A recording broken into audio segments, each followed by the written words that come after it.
The playoffs are back in the Low Country in South Carolina. From Patriots Point and Mount Pleasant, the Charleston Battery at home in the Eastern Conference quarterfinals, playing host to the Pittsburgh Riverhounds. With the former pro striker Ricky Lopez-Espin, I'm Josh Eastern. Thanks so much for being with us tonight. A beautiful night here just across the bridge from Charleston.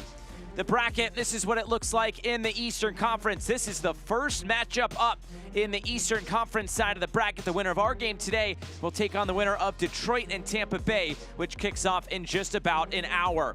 In the Western Conference, already halfway through the conference quarterfinals in the West, it was Las Vegas moving past Sacramento yesterday in penalty kicks.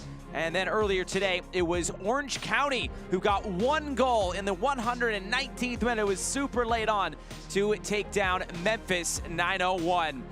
The Charleston Battery, they are one of the top scoring teams in the league, the second most goals scored this year, but right now they're looking for some form. I think you have to give a lot of credit to Ben Pierman, because over the course of the amount of games in the regular season, they've scored every single type of goal in the book. They can hit you direct, they can hit you through transitional moments, they can hit you from set pieces. There's just so many attacking weapons for Ben Pierman. You look at Juan W. Torres, Arturo Rodriguez, Nick Marcanic, underneath Jackson Conway here today. What does that relationship look like, and how good and composed can they be in front of net?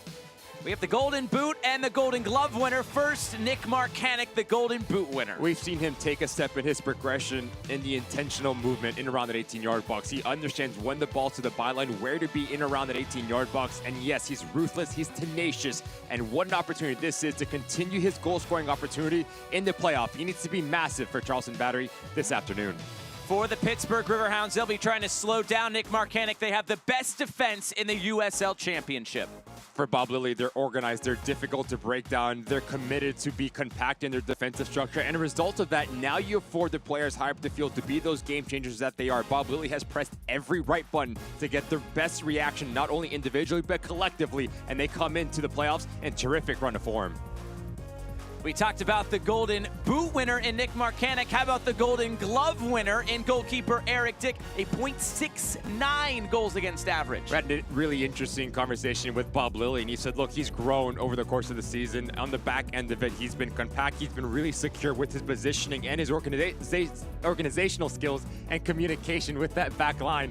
For Pittsburgh Riverhounds, Eric Dick, you want him to be confident, will not be impressed if we see him make some fantastic saves for Pittsburgh Riverhounds. 14 clean sheets for Eric Dick this season.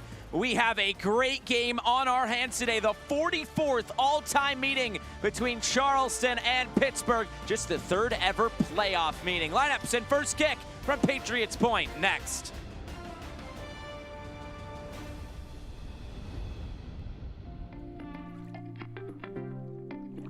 Charleston is located in the Low Country of South Carolina.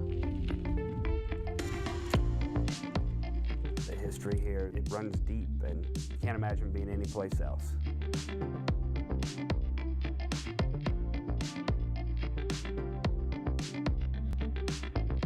This place is magical.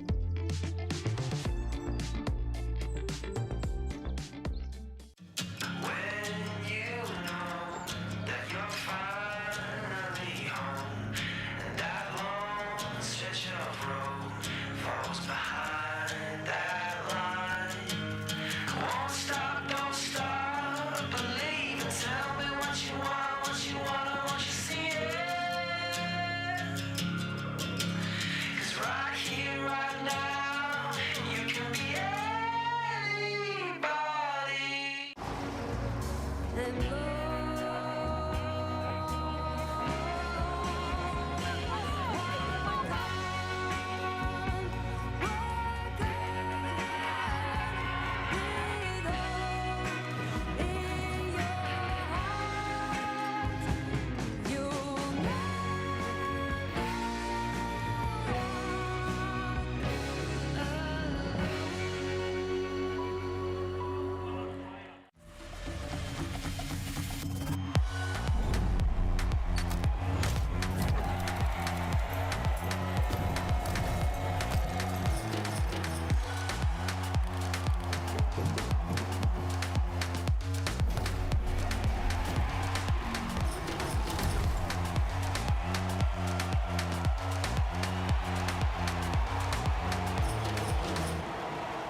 Charleston Battery have done a lot of winning on the field this year. They're also doing some winning off the field. Nick Marcanic proposing to his girlfriend Abby this week.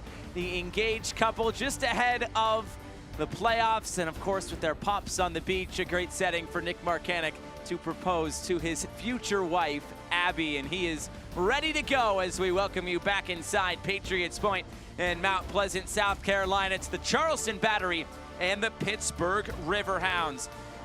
Time for today's starting lineups. They are brought to you by Michelob Ultra, and a change up top for the Battery. Jackson Conway gets the start.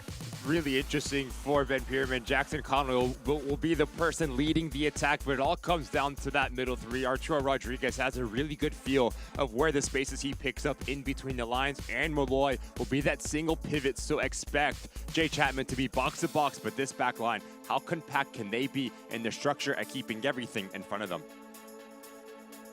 For the Pittsburgh Riverhounds, they come into play today. They have won 4 straight games with 4 straight clean sheets, and this is the lineup for Bob Lilly. Pretty much what we've seen as of late. Starts with the 3-back, but can quickly turn into a 5-back. Biasi and Etienne are going to be really important in their decision-making, understanding when to join the attack, but when to have that line of 5. Jackson Walty and Danny Griffin, their relationship and their balance needs to be spot on, because if they do that, Robbie Mertz can pull the strings under Edward Kizza and Jackson. We are ready to go tonight. Our referee is Nabil Ben Salah. It is Charleston in all black, in all white. It is the Pittsburgh Riverhounds. The first matchup up in the Eastern Conference portion of the bracket.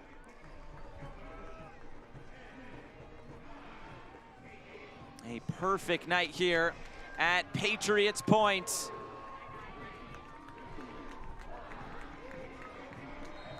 There is the whistle. We are underway tonight from Patriots Point, the Charleston Battery and the Pittsburgh Riverhounds.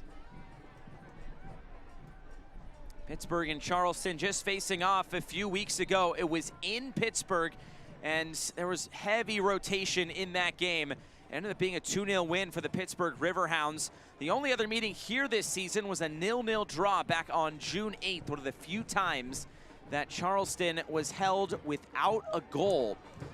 So Charleston will have their hands full tonight against this Pittsburgh side that has been just rock solid defensively. And as Bob Lilly said, we've been able to believe we can do it. We're much more consistent on defense. So maybe some of the new guys needed some time, but Ben Pierman, he's been just trying to prep this team for the playoffs. They've basically been in the second spot now for months of this season. They knew they would be in the second spot for a long time. They couldn't move up, they couldn't move down, and now it's time to show that they're ready to go. And it's a different lineup for Ben Pierman because Nick Marcanic is actually playing as a number 10, so Juan David Torres will pop onto the right-hand side, and Arturo Rodriguez will start on this left flank. And I do think the relationship between Jackson Conway and Nick Marcanic needs to be spot on, and understanding when one drops into the hole being part of the build-up, the other one needs to provide a little bit of strength and threatening in behind. Something that we haven't really seen from Ben Pierman, changing those tacticals and formation coming into this match. It was Mertz who trying to go over the top of Segbers. Segbers back in the starting lineup, has been battling a few knocks over the last few weeks, but is good to go today. And speaking of the injury report presented by MUSC Health Sports Medicine, just one Sebastian Palma, who's been out all season long with that season-ending knee injury. Charleston trying to come forward into the attack. Team with the highest possession, or highest average possession in the USL Championship this season. Their possession at about 58.9%. They love to have the ball. But as Bob Lilly said coming into this game, we have to be aggressive. We need to be disruptive. We can't play the game on their terms. Bob Lilly's done a lot of winning in his past. Last year, they were the top seed in the Eastern Conference. They go out 1-0 to Detroit City, upset at home. Now they come in as the underdogs today against the second best team in the Eastern Conference.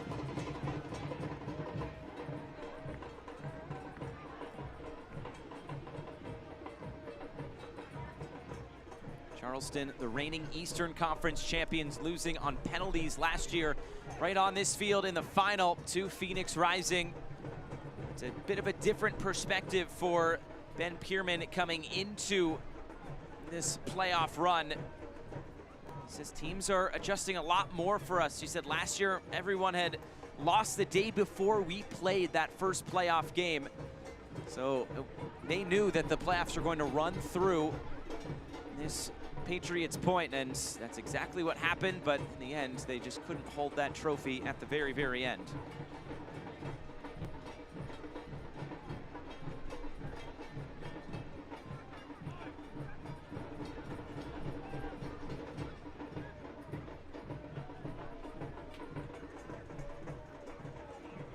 Just see how quickly the Charleston Battery shift into a 4-4-2 when they're out of possession. So Nick Marquenic will play as a secondary striker.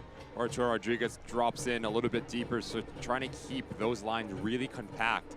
And that's when you're asking, if you are Bob Lilly, Jackson and Kizza, to make those darting runs towards corner flag so they can open up space for Robbie Mertz. Ball runs straight out of play. And a goal kick coming for Eric Dick and Pittsburgh. 4 straight wins coming into play today for the Riverhounds, and 4 straight clean sheets. They also ended last regular season on a 5-game winning streak. They finished those regular seasons strong. Last year, they were the best team in the league. This year, it has been more of a struggle for the Pittsburgh Riverhounds. They started 3-9-6. They are 9-1-6 since.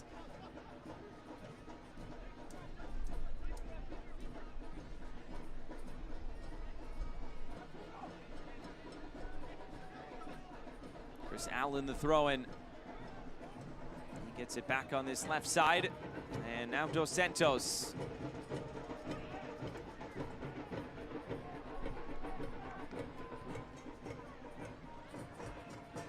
Loaded over the top.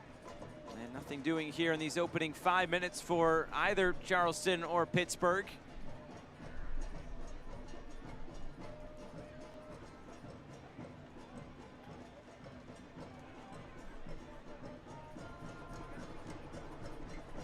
Scores from the Western Conference games last night and earlier today. Orange County, first upset in these playoffs. It was Las Vegas who won it in penalty kicks last night against Sacramento. So half of the Final Four in the West is complete. This is the first game up in the East. Detroit City and Tampa Bay coming up in about 15 minutes. Louisville and North Carolina also going at it tonight before Indy and Rhode Island play tomorrow in Indianapolis.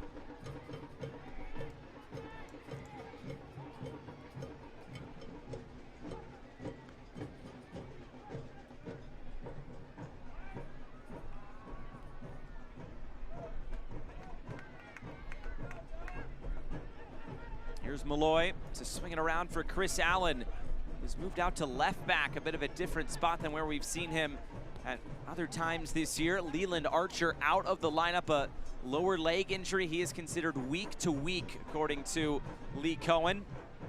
It's a trickle-down effect. Dos Santos, who's normally the left back, will pinch in centrally with Graham Smith. So now Chris Allen, he is the one that's going to be the option at the left side of this back line. The ability to break lines with his passing range. So don't be surprised if we see Charleston Battery try to play down this near end with Arturo Rodriguez in front of Chris Allen.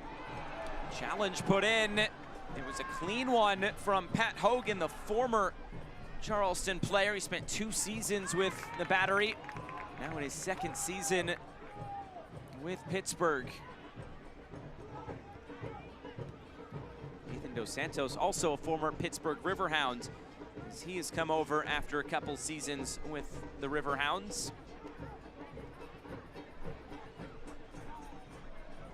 Good run here. Loaded out wide, Juan David Torres onto it. Torres looking in field, the cross, looking for Arturo Rodriguez, too tall for him. Allen onto it now, drives it towards the top of the area. This one laid off for Malloy. Malloy and now Allen. Cut back for Arturo Rodriguez, and he'll look to deliver, puts it in a good area, diving header! It had to be the Golden Boot winner, Nick Marquenic, and the Battery lead 1-0.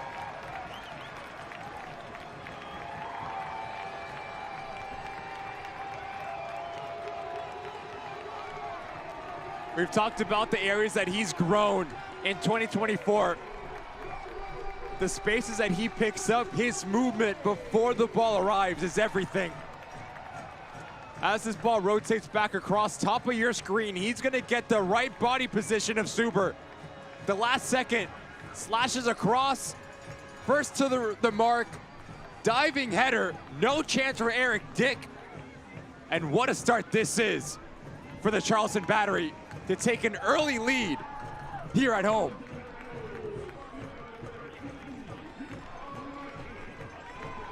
That dazzling play is brought to you by Diamonds Direct. Goal number 29 of the season in USL play for Nick Marcanic. Just incredible what he has done this year and what he continues to do. It's his first goal since October 5th against Detroit City. He broke the USL Championship goal-scoring record against the Tampa Bay Rowdies just a few weeks before that on the 21st. And now Pittsburgh, their first goal conceded in over 4 games. And they'll have to play from behind today. The last goal they conceded was on September 28th against Birmingham Legion in that 1-1 draw for the Riverhounds.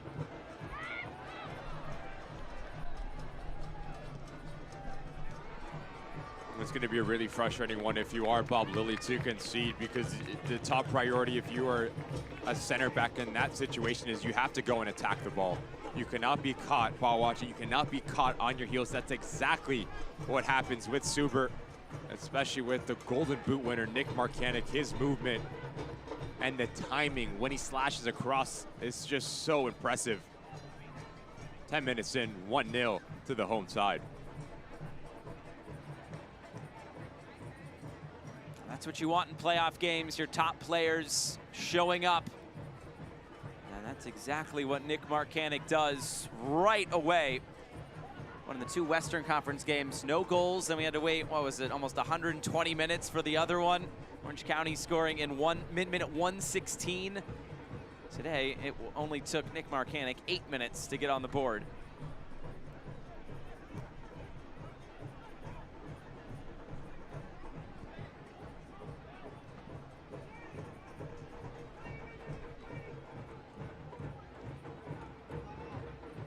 Pittsburgh trying to make it happen, but this one out of play. Battery matches are the perfect place to make lifelong memories with your friends and family. Your group of 10 or more can enjoy discounted tickets, exclusive on-field experiences, and private hospitality areas to catch the match. Visit charlestonbattery.com to learn more and plan a memorable night at Patriots Point. Stoppage here, and coming together on the far side. Juan David Torres, like Junior Etsu there. But you love Mark Segbers in this situation, quickly putting himself between Juan David Torres and Junior Etsu. Do not need to get drawn into anything off of the ball. It's going to be a nice little battle that we have on that far side. 2 players very talented in their own right. Juan David Torres, left footer, playing on the right-hand side, so he's always going to want to come centrally to combine. And Junior Etsu, what a year he's had. 2 goals, 3 assists, but he has the work rate on both sides of the ball. It's always an outlet and a reliable source for Bob Lilly.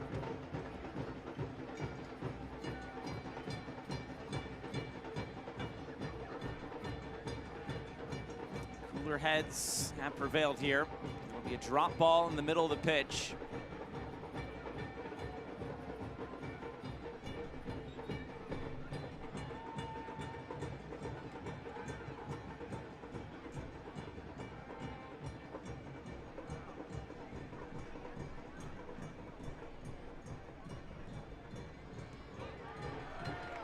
Taken away and trying to go right through the middle. Broken up. Hogan able to step in. Otherwise, Marcanic would have been clear in on goal. If you're the Riverhounds, you need to be really careful now. You cannot let this thing get wide open. Still a lot of the game left to play. Continue to play simple. Do not try to overcomplicate it, because now if you can, It'll be expansive in nature, and you can just see with the two front runners that Ben Pierman has rolled out, they can really test your shape.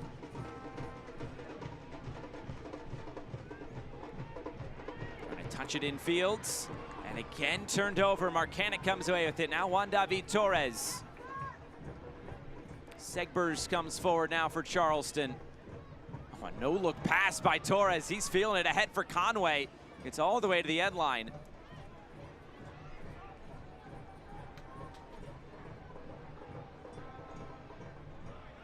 Again, the switch of play for Chris Allen. Arturo Rodriguez broken up by Walty. And Nathan Dos Santos will hold on to it.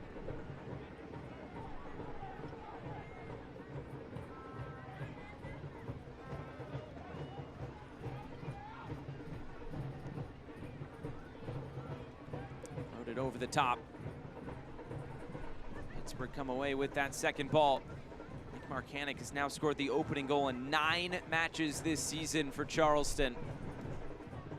8th minute goal, the assist to Arturo Rodriguez, who earns his 5th assist.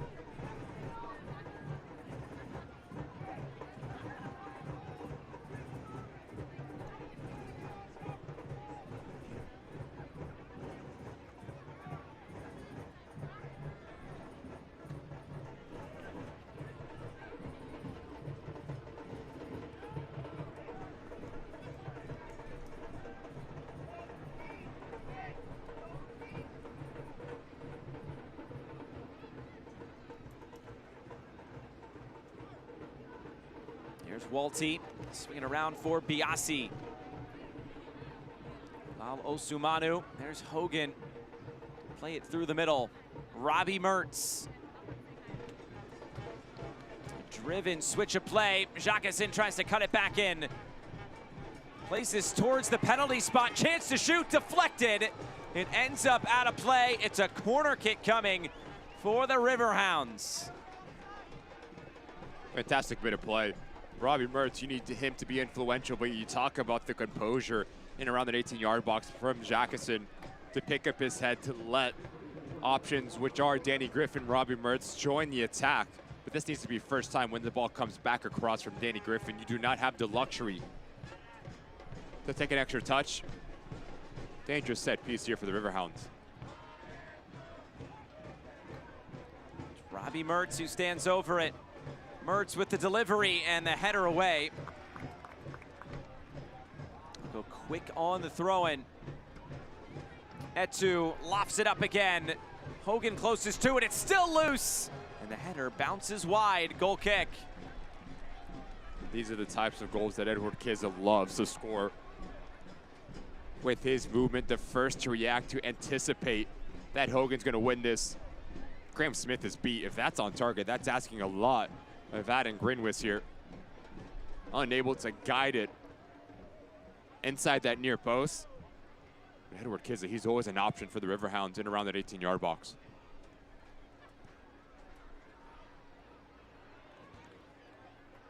Edward Kiza has scored in a club record-tying 5 straight games, up to 12 goals and 1 assist, his 3rd season with the Pittsburgh Riverhounds.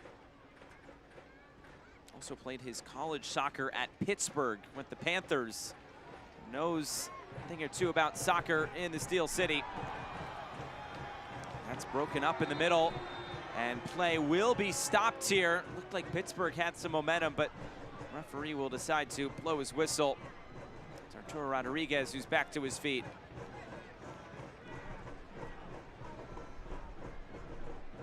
Third center referee calling a foul, or he thought it was a head injury to stop play immediately. And a bit, Nabil Ben Salah.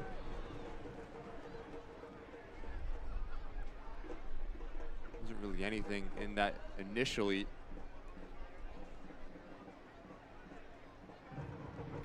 But in these phases of the game, I do think Robbie Mertz is going to be extremely important. Because if he can grab the ball off the shoulder of Jay Chapman, now you can be in business, because Edward Kiza and Jacquesin are really clever at playing off of one another. Bad giveaway.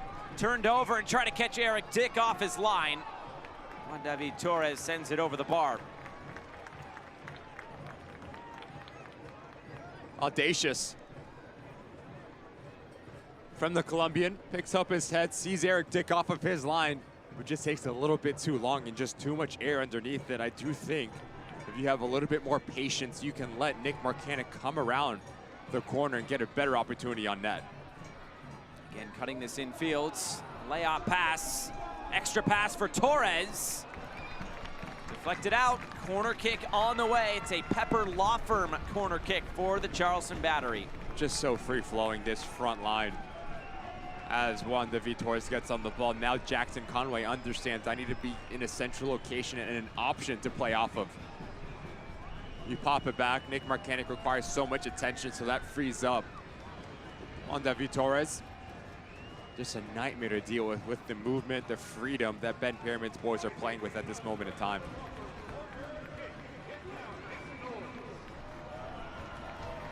Juan David Torres ready to deliver. In swinging ball, couldn't get it by that near post.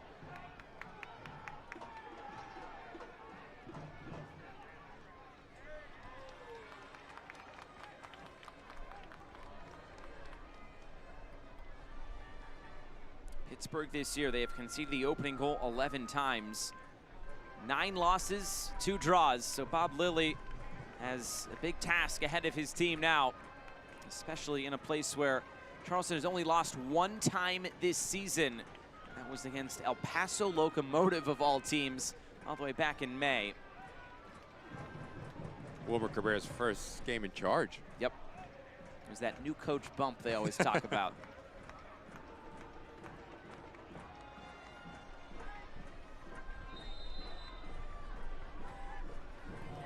Flag up for offside, a free kick to the Battery.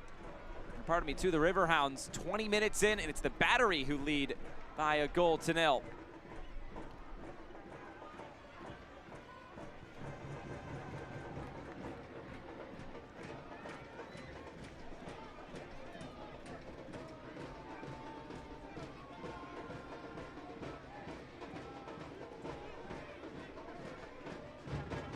This is the oldest active rivalry in the USL Championship, the 44th all-time match.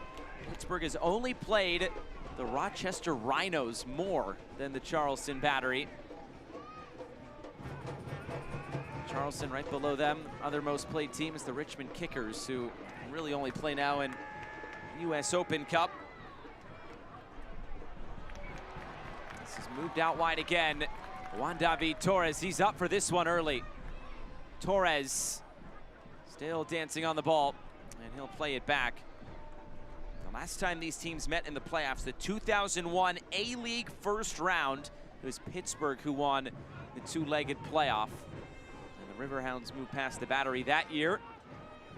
It's been a long time since these teams have played in the playoffs, because probably expect both these to be teams hosting in the first round. Just hasn't worked out that they have played each other until this year.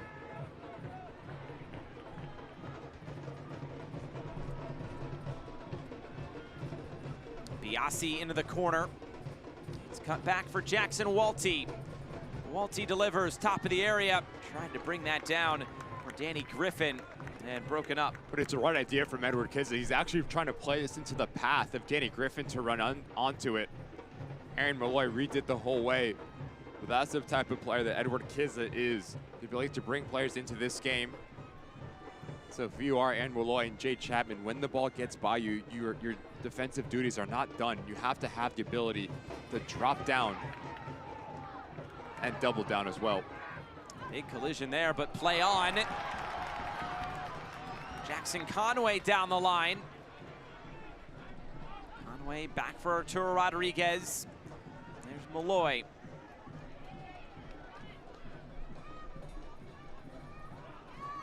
Coming into the box. It's cut back, and it's cleared away right at the top of the 6-yard box. Another throw-in on the way for Charleston. Better body position from Sean Suber. Gets goal side of Nick Marcanic. Very similar the way that they conceded early on.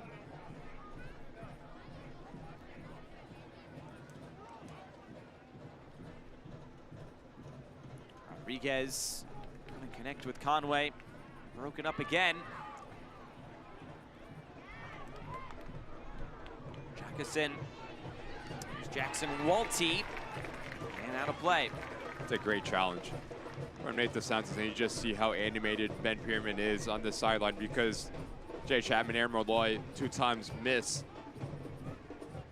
an individual duel.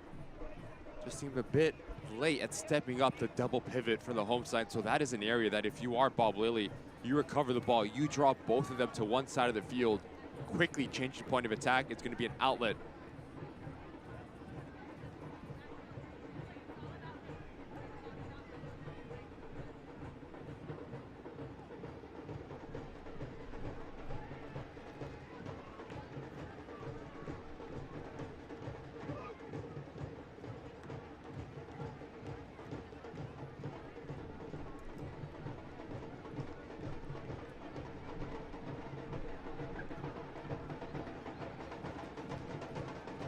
Charleston looking for a way out. Pittsburgh has moved that line of confrontation a little bit higher now. Still, Charleston able to find a way out down the left through Allen. Look at all the space for Jackson Conway to run into. He was met by Mertz, and there's no foul. Play on. The referee setting a baseline here early. Jacobson trying to weave his way through. He's taken off the ball. And right back to the battery.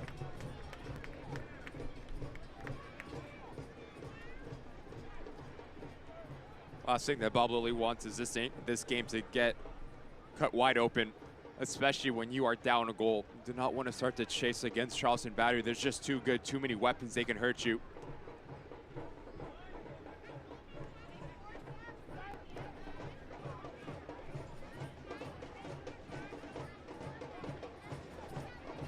Here's Dos Santos. Play it over the top, and this one out of play. Pierman has to like what he has seen from his team to start. They're 10-0 when they scored the opening goal at home this season. Remember, we said they only lost 1 time on their home fields. Second most home points in the USL Championship, only to Louisville City.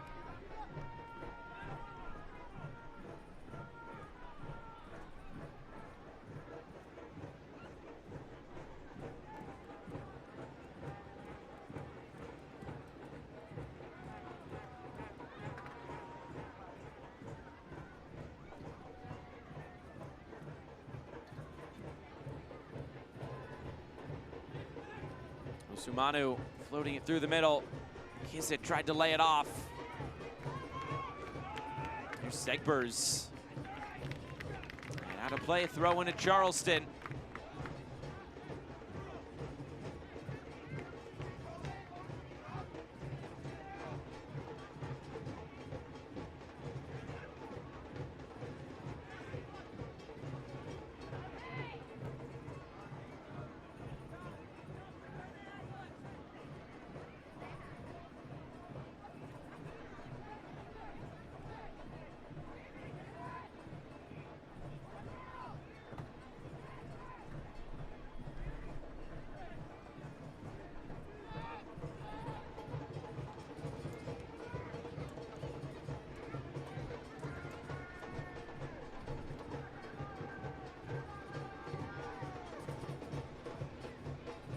Again, looking to build out through a little bit of Pittsburgh pressure. Allen.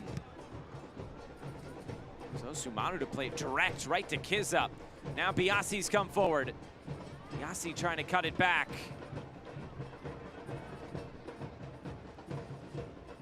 And down the line, Biasi. And it's a throw-in going the other way to Charleston.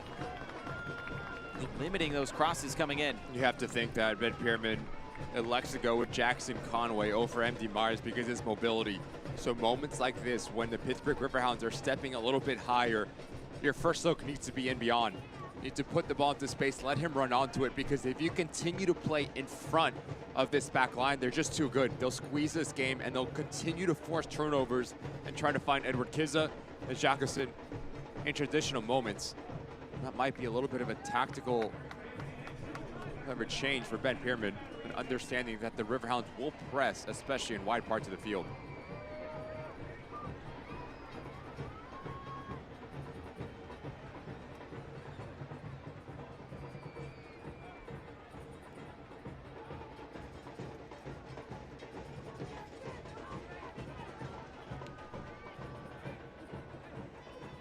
Allen trying to come forward again.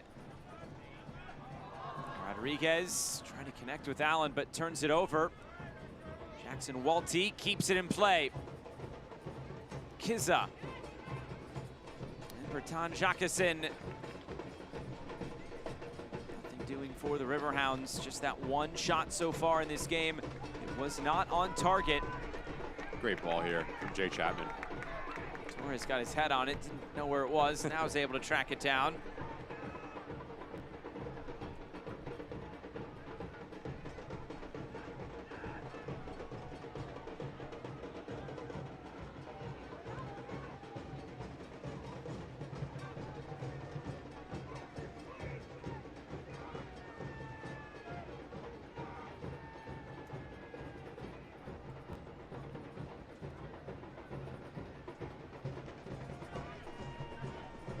Santos and Allen. Foul here, just a bit too much there from Osumanu through the back of Arturo Rodriguez, but Juan David Torres showing some flair. Neymar-esque, the way that he brings it down, but look at this as well. Thank you very much, little step over. I said he didn't know where it was. I think he knew exactly where it was. He knew exactly what he was doing. That was good.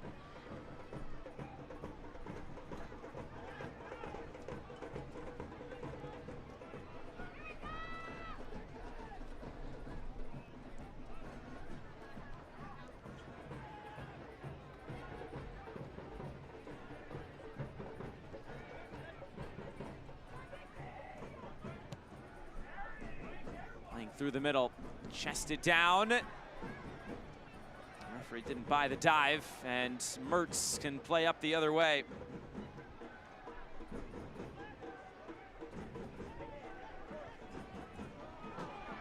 Juan David Torres looking to drive forward now. Plays it over the top, and it's too far. This will run out of play.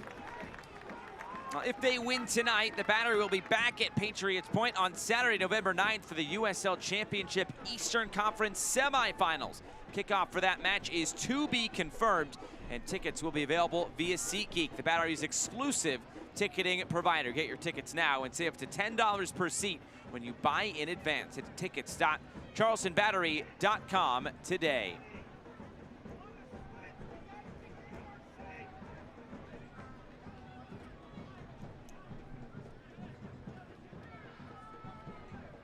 Past the half-hour mark tonight. And the early goal in the 8th minute coming from Nick Markanek, the Golden Boot winner, beating the Golden Glove winner in Eric Dick. There's 4 straight clean sheets for Pittsburgh coming into play tonight, a 4-game winning streak. Arguably a team in some of the best form in the league. Bob Lilly said he set the bar at 48 points when they were at 15 points. He said, we're gonna need to get to 48 points. And on the number, that's exactly what they get to. It's remarkable, one, the foresight that he had, but two, it's kind of been there, done that. They didn't start the way that it wanted it to for Pittsburgh this year, but still, they find a way into the playoffs. Let's talk about the experience that he has, understanding what it will take as Aaron Malloy picks up a yellow card. Not what you want if you are the Charleston Battery, because he does so much for your side and their success on the ball. His ability to be that connective tissue, but cover so much ground as well under the defensive side. As this ball comes back across, Edward Kiza does a really nice job at winning this initial duel. And it is late, his studs are shown. He steps on Edward Kiza. Don't think there's any ill will, but still a foul from Aaron Malloy.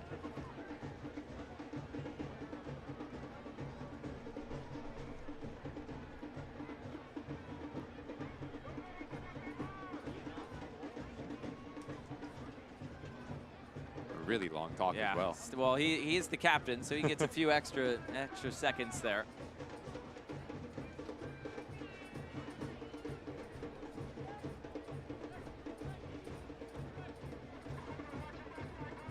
Interesting set piece here for the Riverhounds. From that central location, you have to take a little bit off of it because you cannot allow Grinwis to read the flight of it and step off of his line. So maybe something off the training ground to change the angle here from Robbie Mertz. But these are the areas that Edward Kizza is just so clever with his timing and his movement to get on the end of things. Mertz is standing over it, so is Osumanu. Everybody set and ready to go.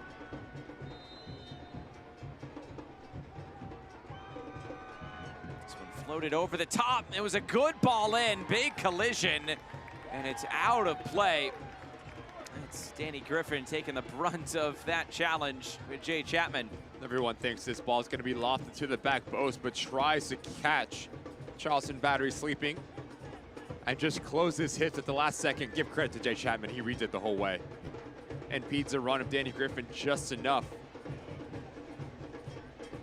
Little actions like that, managers love Jay Chapman.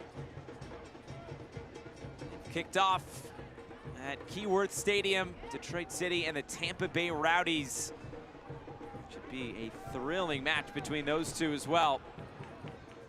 It's a good night to get out a few screens and stream all of the good USL Championship action tonight.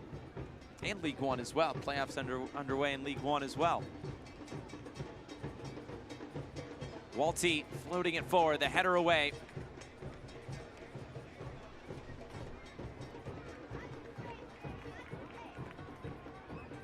Trying to find space through the middle. Juan David Torres moves it out wide for Chris Allen.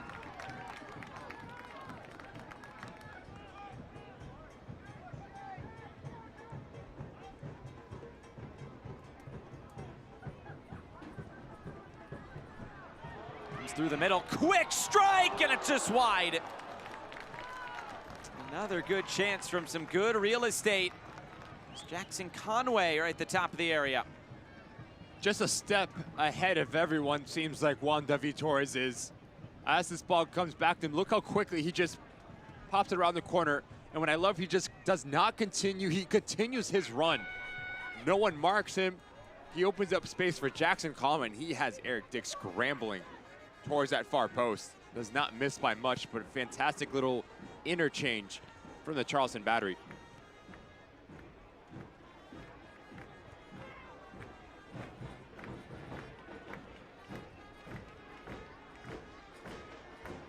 Pittsburgh on the move now, trying to close this half strong. Final 9+ minutes, rolled centrally for Walty. Moved out wide, Luke Biasi. Deflected cross, a Pepper Law Firm corner kick on the way for the Pittsburgh Riverhounds. Only 16 touches for Jacqueson.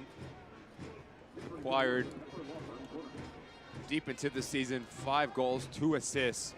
You need him to be a little bit more influential for the remainder of this game for the Riverhounds.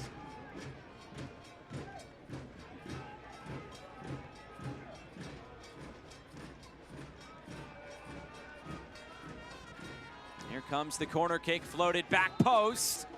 There's some pushing in there, and a foul will give it back to the Charleston Battery.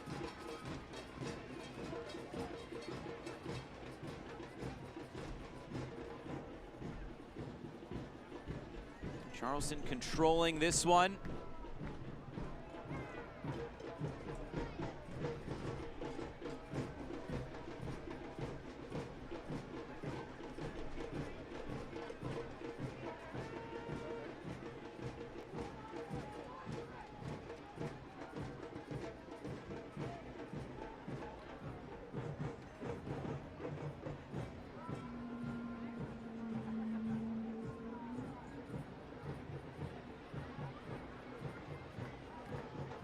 Pittsburgh trying to get on the move again, looking into the attack. Laid down the line, the cross comes in, late run, and a big block put in. Aaron Malloy Boy, that's almost as good as a goal. But just notice, he's the one putting pressure on Robbie Mertz initially. Stays with the play, backtracks about 30 yards, recognizes there's space for Danny Griffin at the back post, puts his body on the line. Little things like that is what makes him one of, if not the best midfielder in all of the USL Championship. Fantastic recognition, work rate from Aaron Malloy. He was out. It was tough for Ben Pearman to fill his void, but my goodness, he has come back in and been such a crucial player. When you look at FOTMob ratings, they rate all the players. Aaron Malloy, the highest rated player in the USL Championship this season, according to FOTMob. Nick Marcanic just below him. There is Nick Marcanic going to ground, and the clearance away. You also have to think, if you are Danny Griffin, no need to try to come back across your body with that shot. Just let momentum do its thing and simply step into it. Because you have that near post. Grinwis is going to be scrambling. He's going to want that one back to midfielder for the Riverhounds.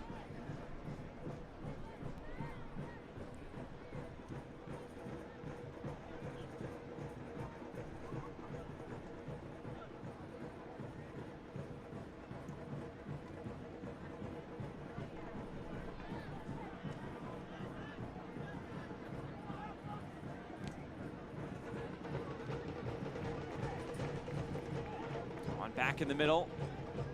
Chris Allen turning it back. He thought he was stepped on by Bertrand Jacquesin. Jacquesin has been massive since coming in on loan from Real Salt Lake at the beginning of September. 5 goals, 2 assists for number 51 in white. And partnering with Edward Kizza, this attack has really taken off. Mentioned it earlier, those two players have a real good feel of how to play off of one another. You can throw Robbie Mertz into that conversation as well. They just require so much attention, so now that takes a little bit more off of Robbie Mertz, and he has the freedom to go and search the game. And that's why he's become so influential with assists on the back end of this season. But through 41 minutes, give credit to Charleston Battery. Their defensive structure have really stifled anything that Edward Kizza and Jacquesin has thrown at them.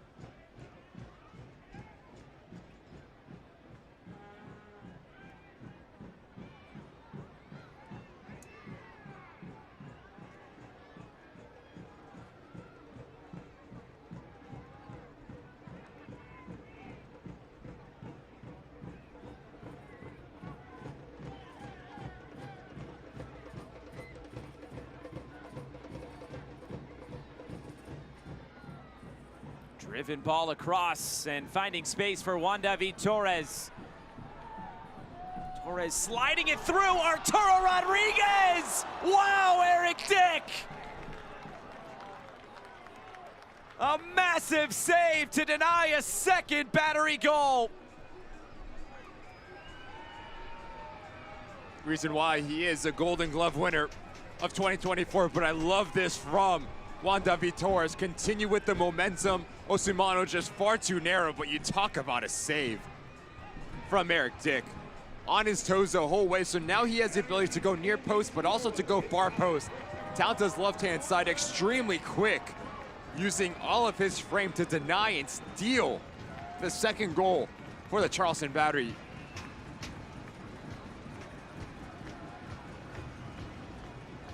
How many times have we seen in that instance goalkeepers try to cheat and lean one way? Fantastic positioning. Pepper Law Firm corner kick, and it's out of play. It's a goal kick. Well, you talk about the block on the other end by Malloy, and then now this big save from Eric Dick. Feels like there could be more goals in this game. 100%. And right after, you see Osimano picking over his right shoulder, because that needs to be Luke Biasi dropping in. The weak-sided outside back has a responsibility to drop down and stay compact. That doesn't happen, so that's why that's that massive gap going back to the way for Rodriguez. When you look since the beginning of August, that's 13 games. Pittsburgh has allowed only 6 goals coming into play today. That's the fewest in the USL Championship over that time span. They've really locked in defensively. Rob Lilly has been able to find more consistency on the back line, and it has paid dividends.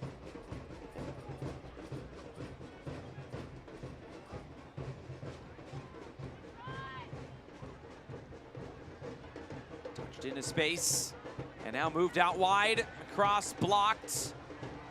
Player down in the area for Pittsburgh. Play continues on. And it rolls out of play. It's a goal kick.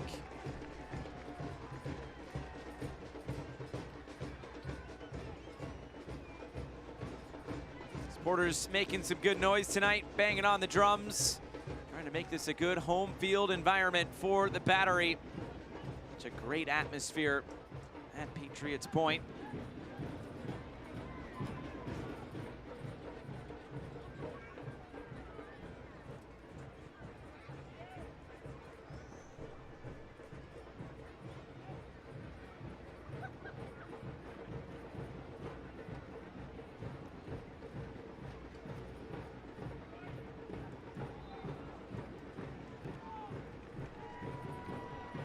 Rowan going Charleston's way, trying to see this lead to halftime.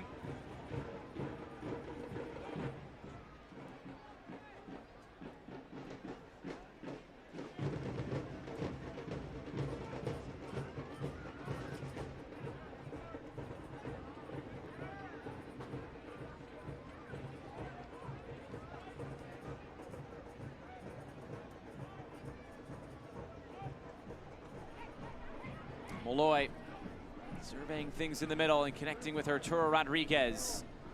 Rodriguez cutting it in. We're into 3 minutes of MUSC Health Sports Medicine stoppage time.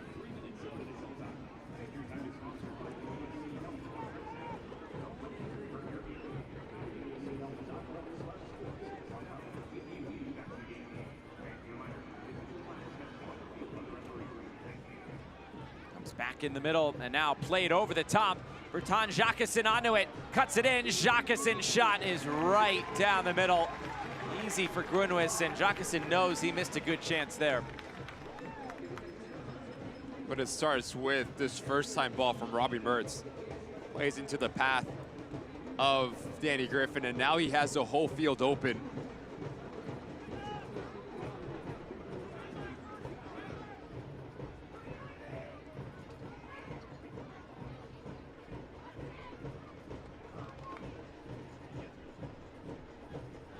The way that Danny Griffin opens up his hips, so now he has the outlet of Jacquesson, uses his momentum to his favor, but I do think he takes it too early. You have the ability to take a secondary touch to advance yourself and around that 18-yard box, and if not, you have Edward Kizza peeling off the back shoulder. Little moments like that, uncharacteristic-like from Jacquesson, who, like you said, Josh, has been on fire since arriving in Pittsburgh.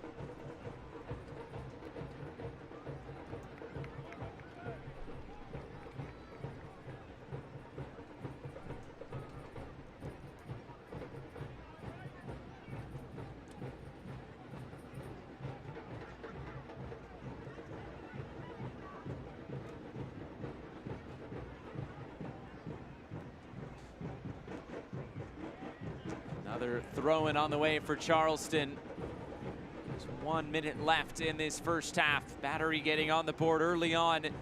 Pittsburgh has had a few decent chances as the game has continued on. They actually have more shots now than Charleston. Trying to make them count as this second half comes along.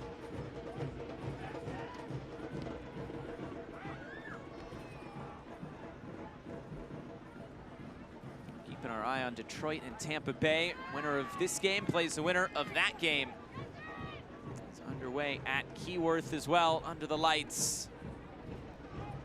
Gonna roll this in behind for Jacquesson. Dos Santos calmly back for Grunwis.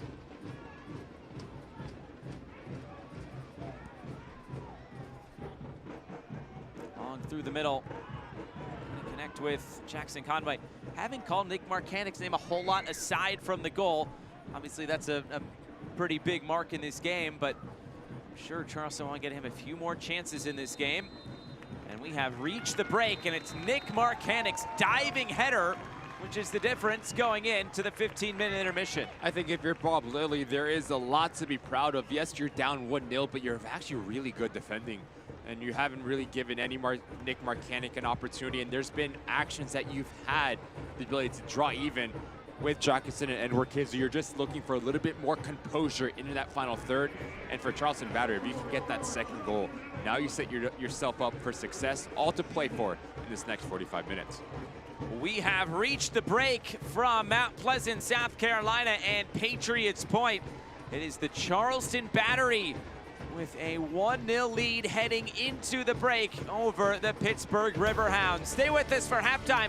Catch you up on highlights from around the playoffs.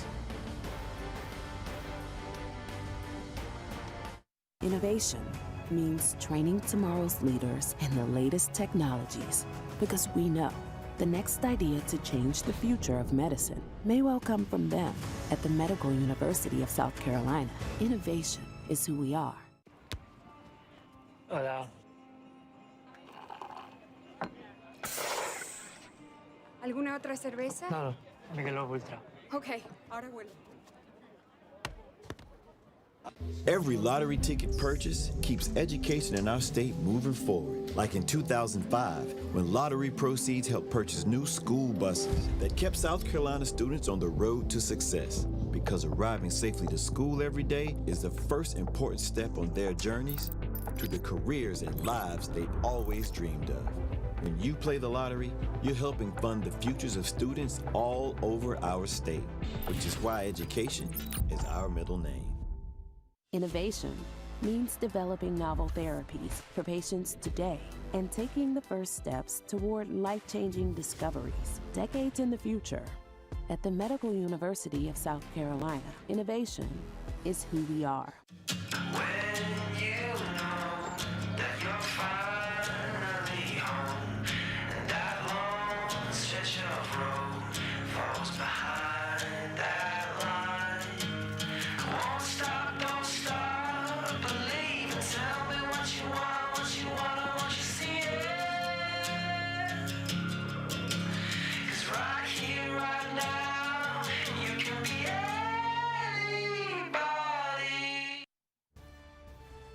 A beautiful night in Charleston, South Carolina, as we are at the break of this Eastern Conference quarterfinal. It's the Charleston Battery and the Pittsburgh Riverhounds. Already some good action across the USL Championship, but in the Western Conference, playoffs started last night between Las Vegas Lights and Sacramento Republic. You were on this game, no goals, 120 minutes, it goes to penalties, and all of a sudden the goalkeepers come to light. It was all about players making plays, and you did not think it was going to be a Rosarena save 3, got his hand to 4 of them. But you talked about the composure or lack thereof in this game, because the Pens were not quality. They didn't match the talent that was on display, but who was going to be the difference maker? Who was going to put Las Vegas Lights into the next round? It had to be Valentin Noel, their playmaker, cool as you would like. Off to the corner to celebrate. Las Vegas Lights have another week in their season. First ever playoff appearance and first time moving on for the Las Vegas Lights. Earlier today, Memphis and Orange County, the 3 and the 6. There were some close calls in this game for both teams, but in the end, it was Orange County. It was really physical. It was very tight. You see Noe Meza, the way that he approaches this ball, but easy save for Sheltner. And then it was all about set pieces, right? You change the way that you go about it. You go short, so you bring some players out. And who was going to want it more? Dylan Powers, the center back, the leader. He beats Bomsteak to the spot, and it's a textbook header. Just simply guides it in, and Orange County advanced into the next round. So it is Orange County with the upset. They are moving on to the next round. They've won a playoff match now in 2 straight seasons. Halftime here from Patriots Point. It's the Battery and the Riverhounds. Second half is coming up.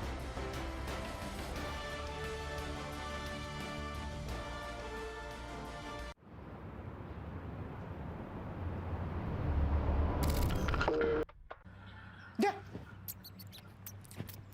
Get it. Get it. Should've got a dog. When mice show up, so do we.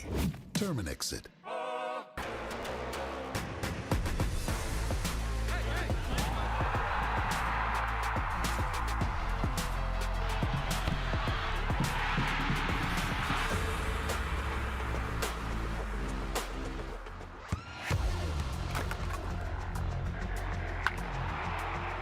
We all have goals. But let's be honest. Most of us aren't going to be professional athletes. But if your goal is to finish your degree, we can help. Come to a university that puts your goals first. Bellevue University, your partner in finishing goals. Welcome to Do or Die. Welcome to stories that give meaning to it all. The juggernaut chasing history. The hero hoping for a Hollywood ending. The upstart determined to make the most of its shot at glory. Welcome to second-guessing everything. Every coach's decision, every referee's call, every pass, shot, tackle, save. Because you know it all means more now. Welcome to the playoffs.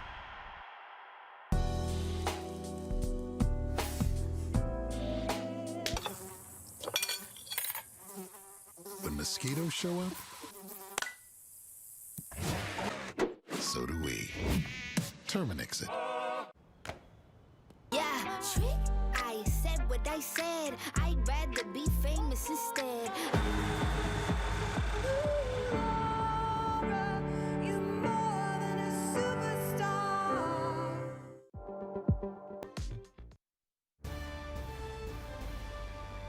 Halftime from Patriots Point in Mount Pleasant, South Carolina. 1-0 to the Charleston Battery. Nick Marcanic's goal is the difference through four. Evening, that's going to be a matchup to watch as the 1 versus the 8 in the East. Still some good action going on around the USL Championship tonight in the playoffs. We've already seen a few games go final earlier today and yesterday, but the Rowdies, Cal Jennings, taking an early lead in Keyworth. It's a fantastic header from a set piece. Cal Jennings, I do think they are maybe an underdog. People are not talking enough about the Tampa Bay Rowdies going into this playoffs. Lou City and NCFC just kicked off, and the switchback's unplayable at home. That's going to be a big, tall task for Gavin Glinson, who limped into the playoffs, not in the best form, the Oakland Roots. The out-of-town scores around the league are presented by the Charleston International Airport. With over 5 million passengers annually, your low country adventure begins at CHS. 2 more games tomorrow. Indy and New Mexico will be the hosts tomorrow. And the 11 Rhode Island, 2 teams that are almost identical in their records. Connell Smith has been fantastic, getting the best out of his side. Sean McCauley, what does that look like? And then I do think the game that we'll see an upset in. Phoenix Rising beating New Mexico. He's calling it right now. Will we get an upset in the second half here? The Charleston Battery lead the Riverhounds 1-0. Second half is next. When we took this job, we knew that the future was the EX90. A lot of people are excited about it. We're really happy to see the EX90 on the line. I'm Tamara Thompson and Rachel Gillum. My name is Eric Brown. And the Volvo EX90 was made by us. It's for the way you look. Oh, it's for the only one I see. V is very, very extraordinary. E is even more than anyone that you adore can love. Is all that I can give. Return to the field. Score the winning shot. Beat your personal record. Team up with MUSC Health Sports Medicine for all your sports-related injury care and rehabilitation. MUSC Health is the official sports medicine provider for your favorite local teams. From semi-pro athletes to weekend warriors, our sports medicine team provides state-of-the-art injury prevention, treatment, surgery, and rehabilitation for athletes of all ages. Go where the pros go. Schedule an appointment today. Every lottery ticket purchase keeps education in our state moving forward. Like in 2005, when lottery proceeds helped purchase new school buses that kept South Carolina students on the road to success. Because arriving safely to school every day is the first important step on their journeys to the careers and lives they've always dreamed of. When you play the lottery, you're helping fund the futures of students all over our state, which is why education is our middle name. When we took this job, we knew that the future was the EX90. A lot of people are excited about it. We're really happy to see the EX90 on the line. I'm Tamara Thompson and Rachel Gillum. My name is Eric Brown. And the Volvo EX90 was made by us. Getting set for the second half tonight from Patriots Point. The Charleston Battery lead the Pittsburgh Riverhounds by a goal to nil. It's been a tight first 45 minutes. And as we look back at the first 45 minutes, it did not take long for the Charleston Battery to get their noses out in front in this one. 8th minute, and literally putting his nose out in front was Nick Marcanic. It's a really good ball in for Marturo Rodriguez, but the right side of your screen, it's the timing, it's the movement of Nick Marcanic who slashed across Sean Super at the last second. He never sees him. He's off of his blind side and then just shows up, puts his whole body on the line. But if you're Sean Super, you have to go out and attack this thing. No chance for Eric Dick. 29th on the season for Nick Marcanic, and Charleston Battery are off and running. There would be some chances, though, for Pittsburgh. They grew into this game. They did. I do think defending was the top priority for Rob Lilly coming into this game, but now you have to go and chase the game a little bit. Second actions, Hogan wins the first one. Edward Kiz is going to want this one back. Nearly tests Adam Grinwitz, but Graham Smith does just enough. I thought the best player on this field was first Aaron Molloy for the Battery, but also Juan David Torres. Quickly playing in between the lines. Jackson Conway gets on the end of it, has Eric Dick scrambling towards that near post, and yet again, it's the vision to bring players into this game. As Conway stays central, he brings it Osumano, but what a save this is from Eric Dick. Fantastic look from our camera crew here. Quickly down to his left-hand side to deny the second goal for the Charleston Battery. The halftime stats are presented by Heineken. It's pretty even first 45 minutes, the one goal the difference. I thought it's exactly what we thought that this game was going to look like, but there is a little bit of a tactical wrinkle that Ben Pierman threw in. 4-4-2 flat, playing a little bit more directed, bypassed the initial pressure for the Riverhounds. So now, if you're Bob Lilly, what does that look like in terms of the secondary actions? Winning second duels in hopes to get Robbie Mertz, Edward Kizza, and Jackson on the ball a little bit more. That front three needs to be more influential if you have any hope of advancing into the next round. That's what it looks like at the break here from Patriots Point in Charleston. Always such a great setting here just across the bridge from Charleston, South Carolina. While we have a moment, Ricky, don't forget to set your clock. It's fall back. Remember, that's at 2 a.m. tonight. I'll be sleeping. Okay, good. Well, hopefully your phone does it automatically. Players making their way back out onto the fields. Pittsburgh, a big second 45 minutes, trying to not go one and done in the playoffs 2 straight years. Remember, they lost last year in the first round as the Players' Shield winners. Or the Charleston Battery, they are trying to get back to the USL Championship final for a second straight season. Ben Pierman knows his team has a lot of hard work ahead of them. With a win today, they will be hosting in the next round. Whether that's Detroit or Tampa Bay is yet to be seen, with Tampa Bay holding a 1-0 lead over Detroit City at the moment.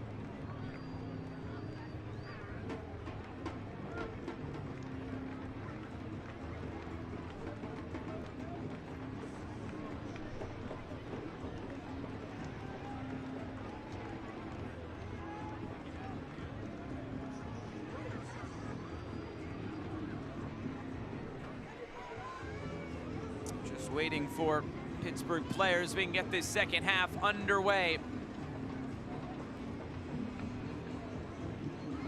It's Charleston Battery side. Remember, Eastern Conference champions last year. They won the USL Pro League in 2012, won the USL Second Division in 2010, US Open Cup finalists in 2008, A-League champs in 2003. Also won the USISL Pro League Championship in 1996. Long run of winning here. And they are looking to continue that on in 2024. You remember those wins? Well, for one of them, I was not born yet, so the one in 1996.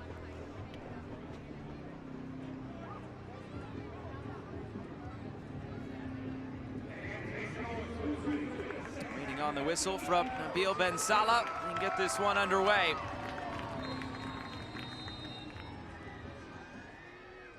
And here we go, 45 more minutes and maybe more from Mount Pleasant, South Carolina.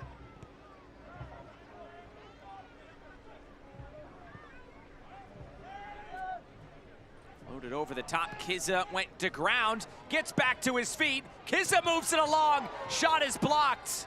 Jacquesin going right back at it. He turns it out wide. Biasi tries to keep it alive now for Pittsburgh. A fast start here for the Riverhounds.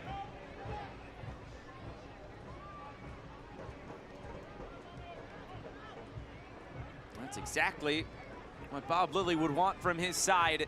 They have to come out with some intensity now, trying to get back in this game. They haven't conceded a goal since the end of September.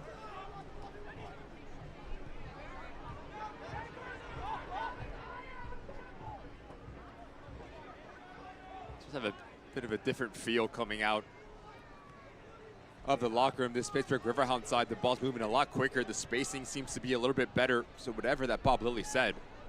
Here's a shot from distance. No deflection on it from Jacquesin. And out of play. He's found himself in some good spots recently. Really seems to struck a chord and get a reaction out of his side. A little bit more aggressive in their mentality.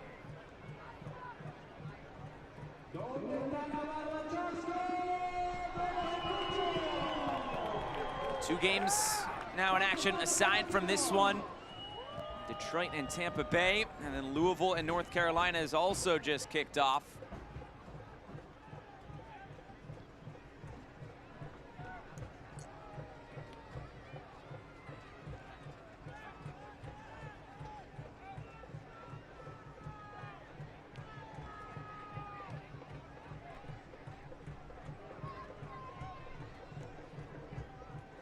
Talked about in the first half, this Charleston side, they love to be on the ball, but Ben Pierman talked about trying to play in Pittsburgh's defensive half.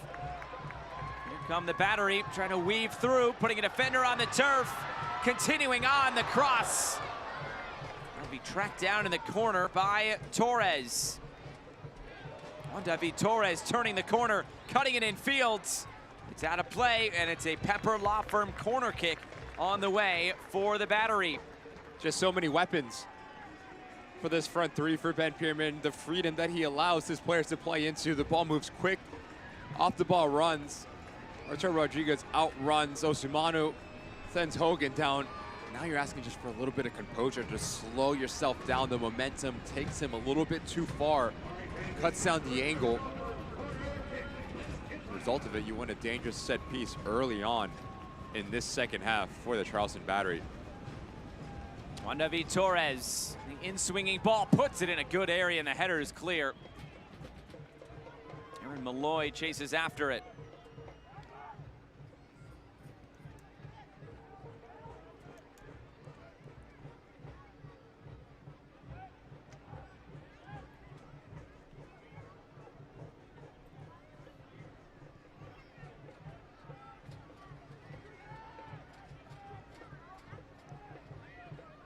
Conway looks in fields. This one runs all the way through. That was probably one of the bigger surprises in the starting lineup, was Jackson Conway getting the start. MD Myers, along with Nick Marcanic, set a goal-scoring record in terms of a duo in a single season of the USL Championship, passing Adam John and Solomon Asante from that famous Phoenix team back in 2019. Marcanic's 28 goals coming in. MD Myers, his 14 goals, combining for 42 goals. That's some quick math for you there, Ricky. That's a USL Championship record. Where's the calculator? Don't need it. It's in my brain. No one likes to show off, Josh.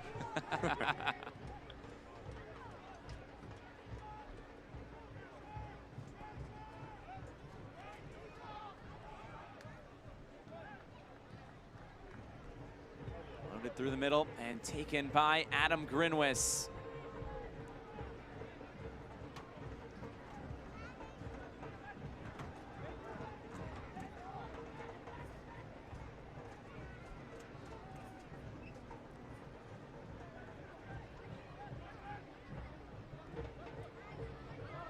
Now Charleston looking to come forward. Loaded through the middle. Conway trying to take it with him.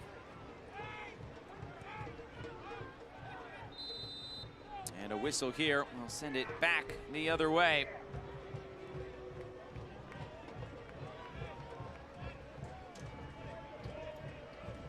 The Battery's brand new 2024 playoff kit is on sale now, courtesy of Hummel, the club's official jersey provider. Check out the full line of new Battery gear, including customizable 2024 kits, by visiting shop.charlestonbattery.com.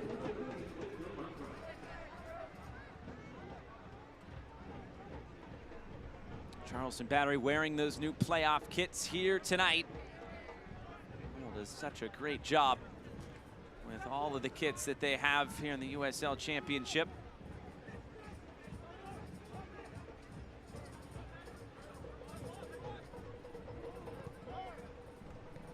Trying to touch this infield, Junior Etu. A foul, takes down Aaron Malloy in the process. Neil Bensala, chance to think about this one. Juan David Torres, you know what he wants. I think it's the argument because Aaron Malloy, he got booked for a very similar challenge. It's late, the studs are exposed, he stomps on the foot of the opposing player. Junior Etu does the same exact thing. So you feel for the argument, or the Charleston Battery just looking for a little bit of consistency from Nabil Bensala. I think Junior Etu was lucky not to see yellow here.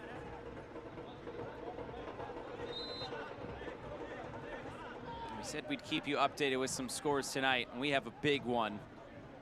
North Carolina has scored against Louisville. It's 1-0 at Lynn Family Stadium. That is a big scoreline at the moment. Keep you updated on that one as it continues on. And Charleston Battery continuing on here. The back heel, there was nobody there with Arturo Rodriguez, and the threat is gone. Players still down for Charleston. That is Nick Marcanic.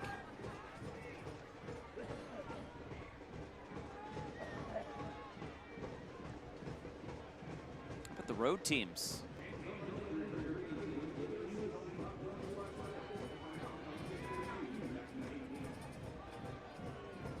Charleston, the only home team who has scored a goal in the USL Championship playoffs. Still very early on in Louisville, but that's saying something. That shows you the parity in this league as well. For a neutral. Looks like a yellow card has actually been shown to somebody there on Pittsburgh. The crowd enjoying this one tonight.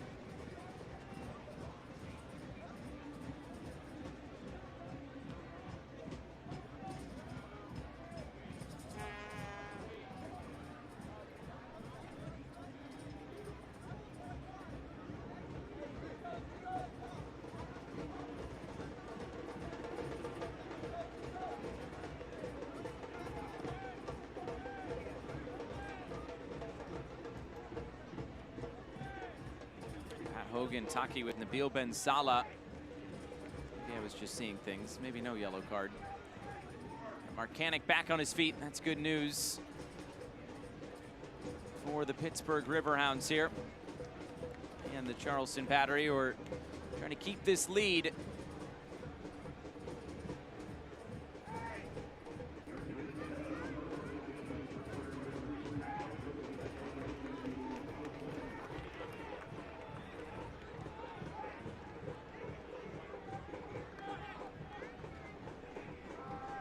Marcanic back on his feet, and a drop ball to put it back into play for Eric Dick and Pittsburgh.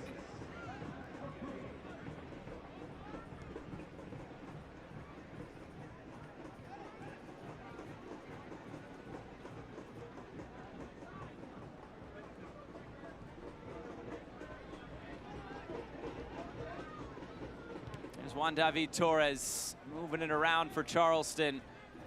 At a certain point in this game, Pittsburgh are gonna have to come out of this shell in a way. They've been so good defensively, and they haven't conceded a lot of goals lately, so they've been able to play exactly how they've wanted to play, but now they're chasing the game. They haven't had to do that in quite some time. Segbers and Malloy.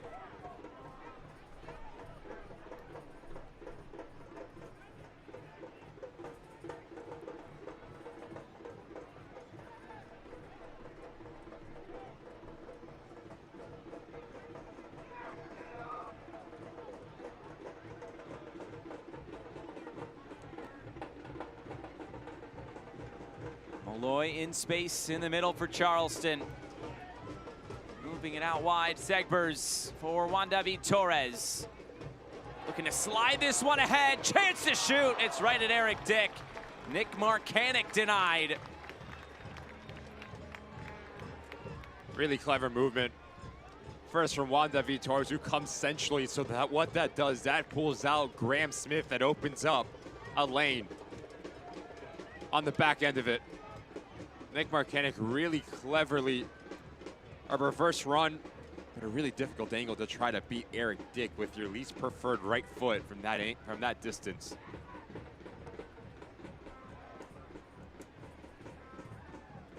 Santos through the middle. Now floated out wide. Junior Etu trying to turn it upfield for Pittsburgh. Torres went to ground. That's been an interesting battle between those two. They're still talking.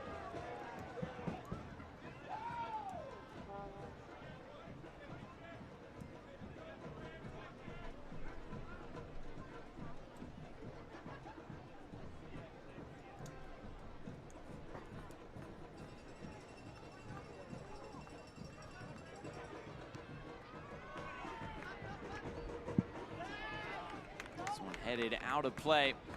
It's a throw-in on the way now for the Charleston Battery. Bob Lilly and the substitutes warming up as well. Bob Lilly dip into that bench here as we approach the hour mark from Patriots Point.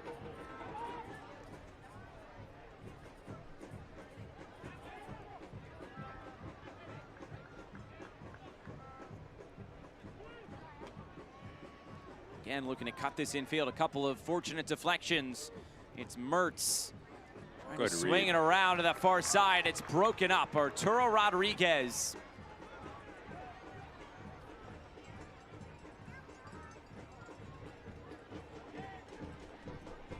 Here's Juan David Torres. He's playing with some flair tonight. Isn't he always? A little bit of an extra because fight between him and Junior Etu. All in good fun. Two very talented and competitive players going at it.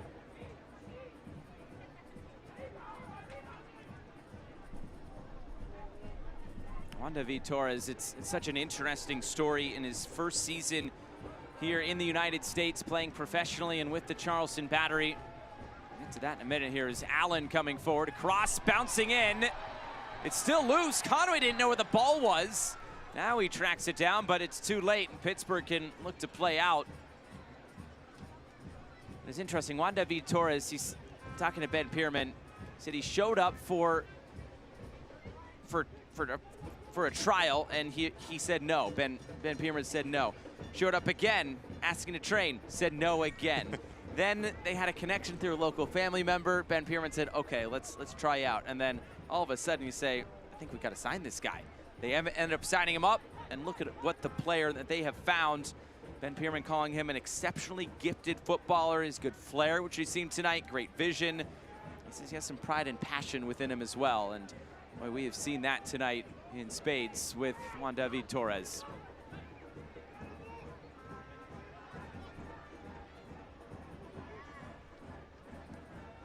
Seven goals, 6 assists later for Juan David Torres.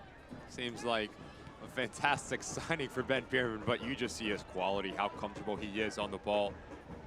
And what surprises me the most about him is his decision making, especially time after time when he gets in around that 18-yard box, really unselfish. Can bring players into this game. We saw with the Arturo Rodriguez chance moments ago in that first half. Watch out, these are really interesting moments here for the Battery.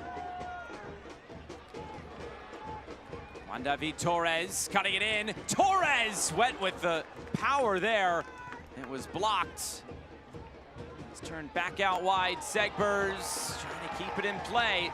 He does, and he moves it down the line for Malloy. Malloy blocked and touched away.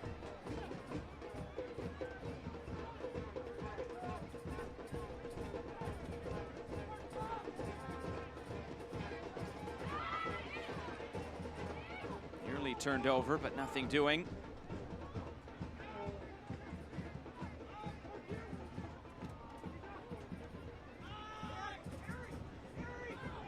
Past the hour mark now from Patriots Point. Louisville has tied it up against North Carolina. That's 1-1 at Lynn Family Stadium.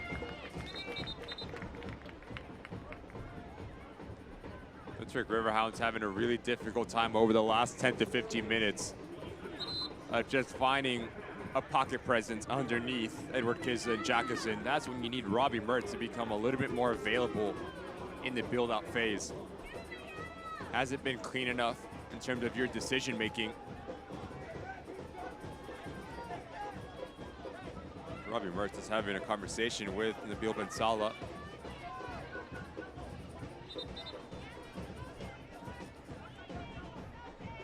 Haven't been really many big challenges, but I would still say it's been a bit chippy tonight. At least just words being exchanged.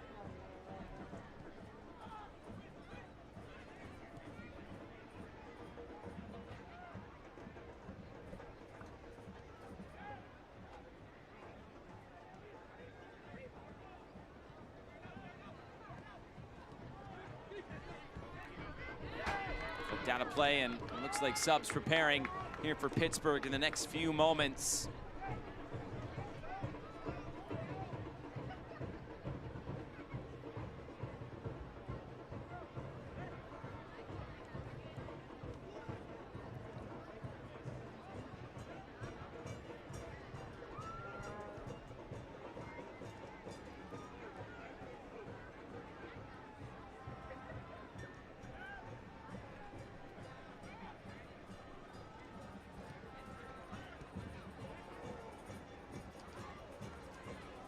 Play through the middle. Segbers, that two coming together. Substitution for Pittsburgh. Coming in, Bradley Sample, first pro season with the Riverhounds, replacing Ilal Osumanu. Will also be Langston Blackstock coming into this game.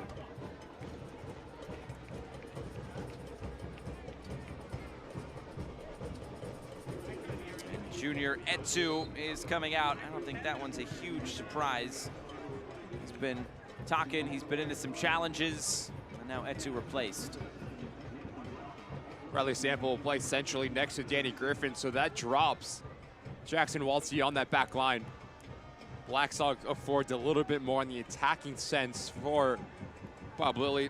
So it's a like-for-like sub on the wing-back position.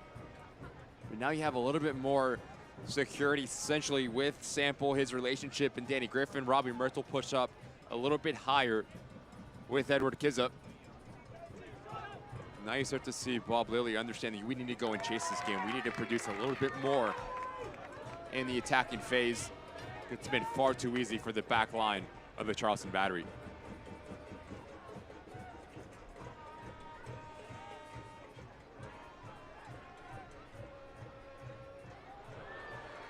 Now Charleston looking for some space in behind. Play down the line. Allen hops over a challenge. The ball did not stay in play. It's a throw-in going Charleston's direction.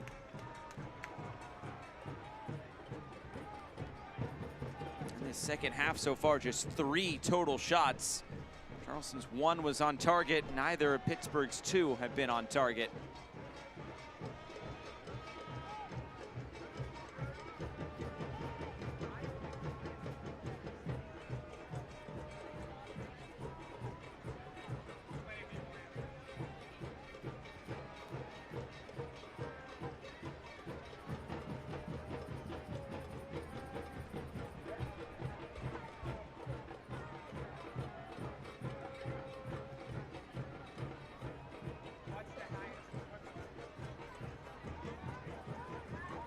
Into the middle, and now space afforded to Pittsburgh out wide. Blackstock onto it.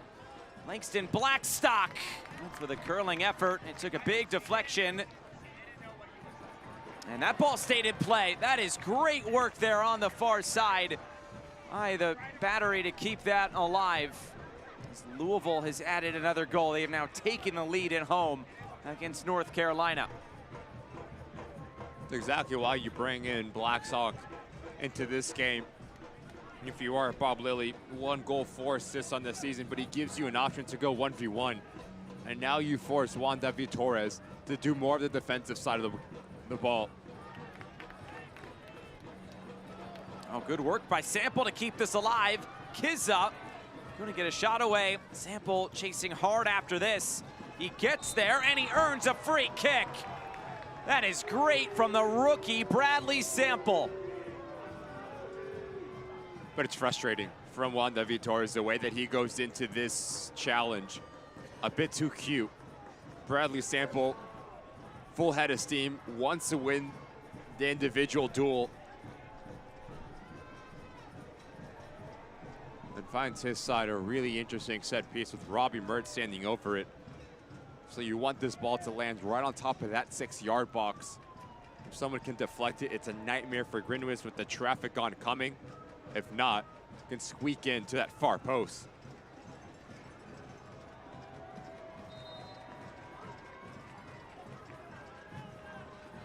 Lifted to the back post. Header away.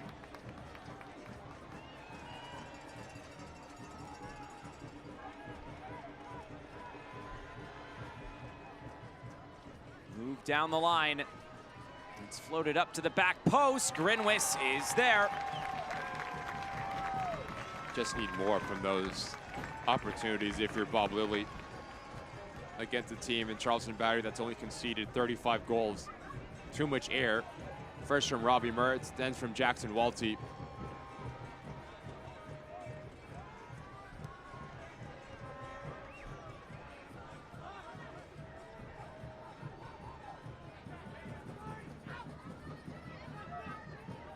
Sample lofting it forward, headed down.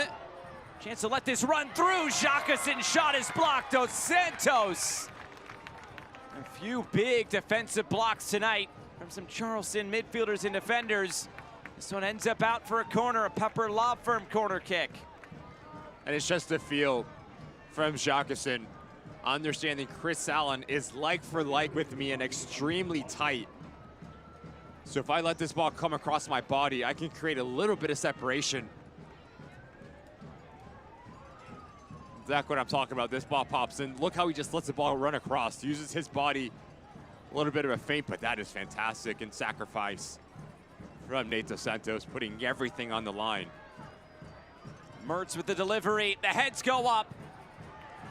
Arturo Rodriguez floating it out wide. Pittsburgh get it back with Mertz.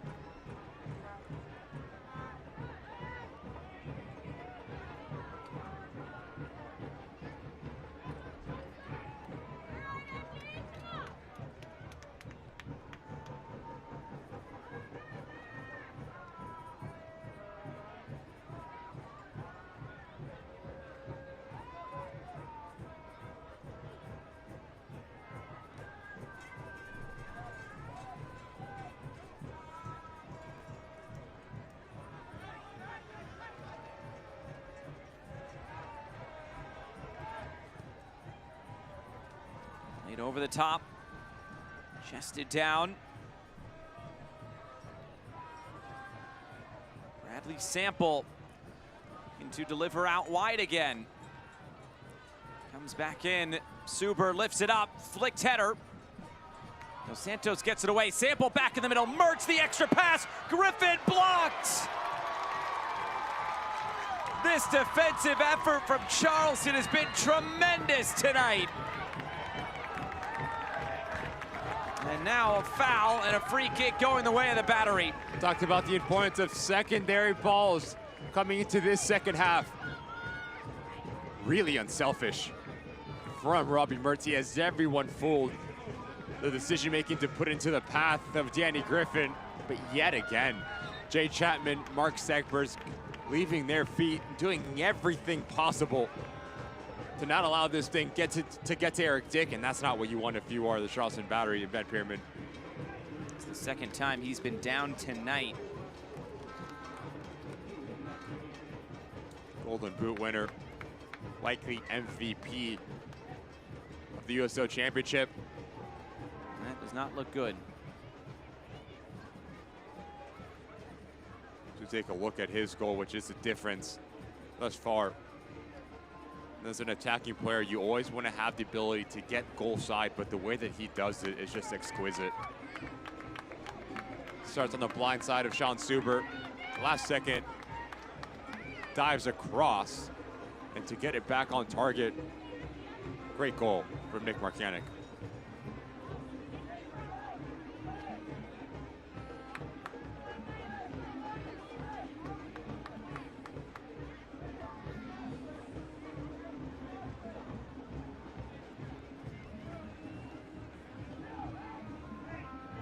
Might this be the end of the night now for Nick Marcanic?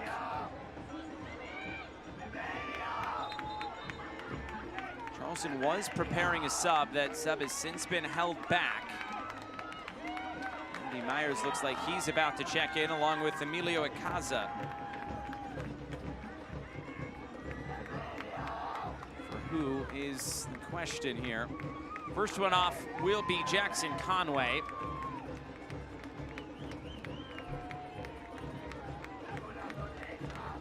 And Nick Marcanic also is coming off. So that is a major storyline in these playoffs. Nick Marcanic forced off after about 70 minutes. Should Charleston progress, you know, a lot of questions will go to Ben Piran about Nick Marcanic's availability next week should they advance.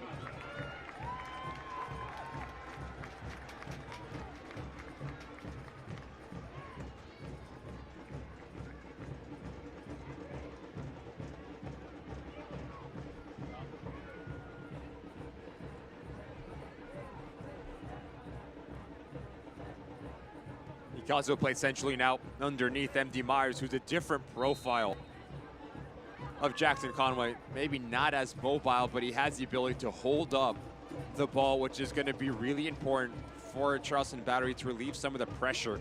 As you know, Bob Lilly, you know the Pittsburgh Riverhounds, they need to get a goal, they need to search it. So we're going to start to throw a lot of numbers forward. If you are Hogan, Suber, and Waltzy. One engages initially of MD Myers, the other two need to provide coverage in behind.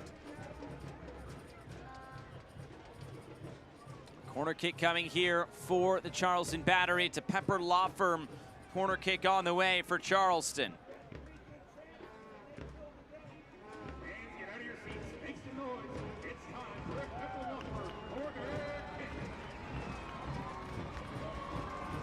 Torres, the in-swinger, lifted back post.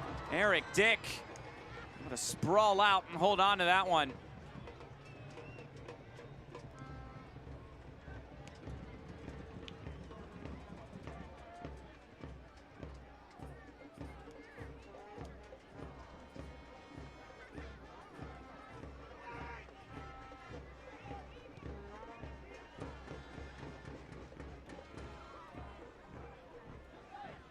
Play over the top. Segbers the header away. Sample there to track it down. Biasi. And out of play.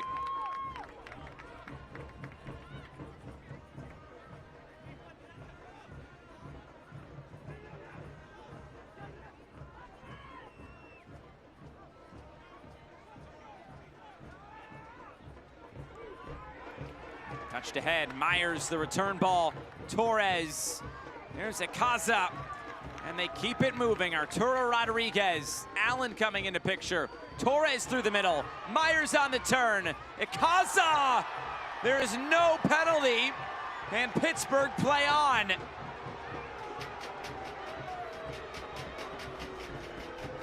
Bangs off the corner flag, out for a Pittsburgh throw. Boy, that was close.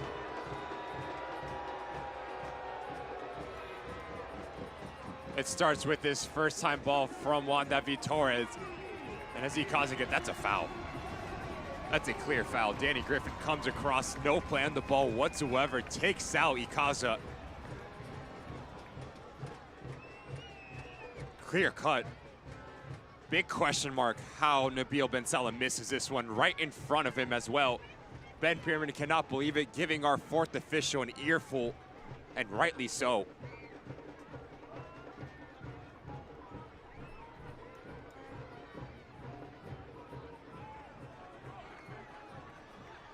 Pittsburgh get away with one there, and they're coming back the other way. Langston Blackstock cuts it in. And his shot out of play. No deflection, goal kick.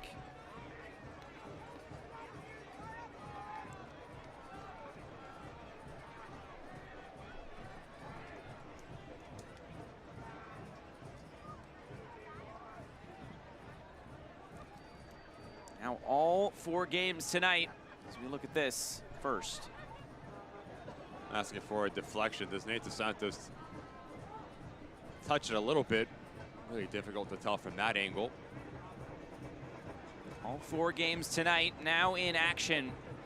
Detroit still losing to Tampa Bay by 1-0. Louisville beating North Carolina 2-1. Colorado Springs and Oakland has just kicked off as well. Busy night in the USL Championship. League One playoffs are also underway tonight. The game going on now is Ford Madison and Charlotte.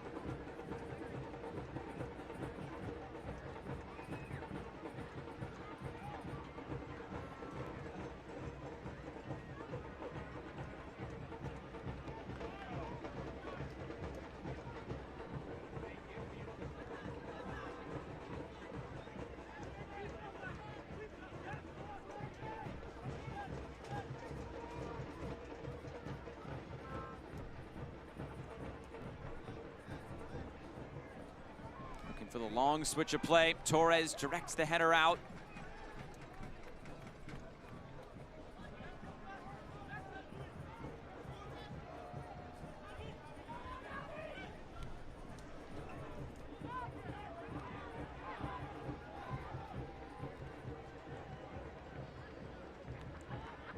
Pittsburgh's starting to run out of time. Just 13 minutes to go.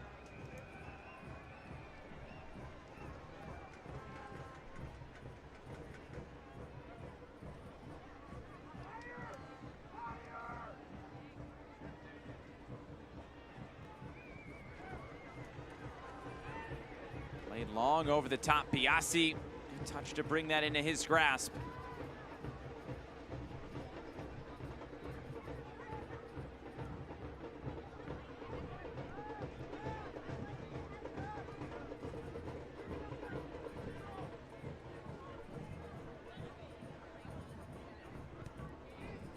Just look at that top line for the Riverhounds. No real movement. Not real like change of positions between Kizza and Jackson. Been very pedestrian-like. Foul and a free kick on the way.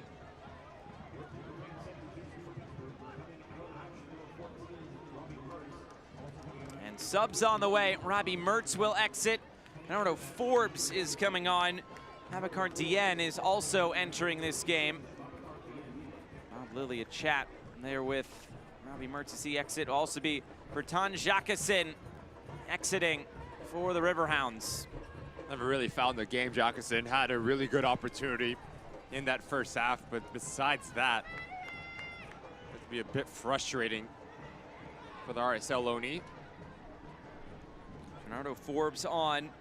Over 250 appearances, over 20,000 minutes.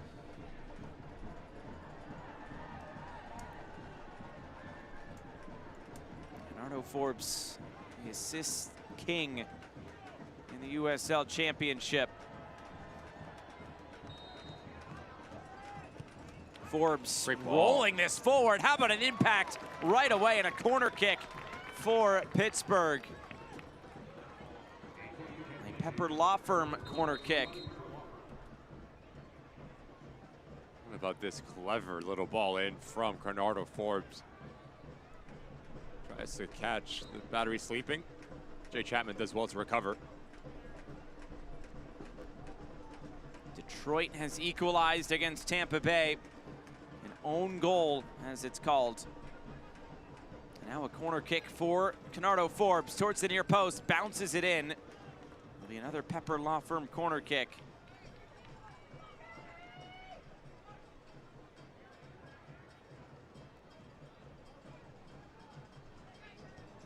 Forbes gonna get it by the first man that time. Trying to win the second ball. It comes back towards goal. Grinwis collects at his feet.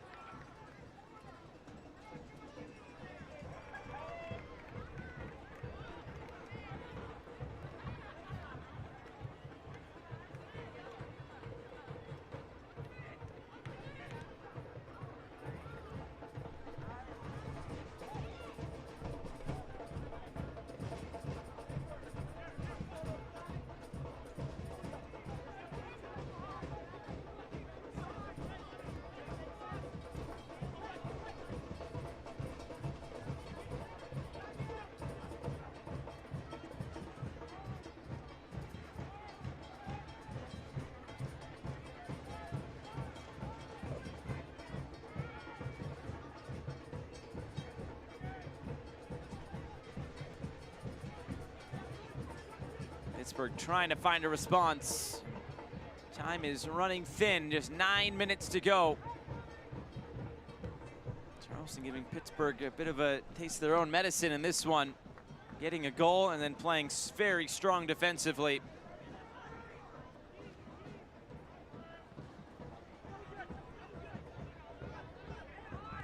And Pyramid's baiting this Riverhound side, saying, okay, we'll give you a lot of the ball and now try to beat us and break us down. You cannot afford to continue to give silly fouls. No need if you're Jay Chapman to catch Bradley Sample. It's what they'll do.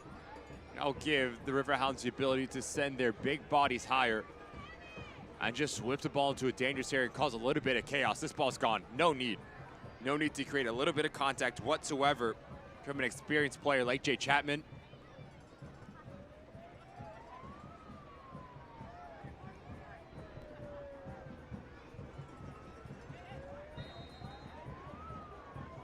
Bernardo Forbes plays it short.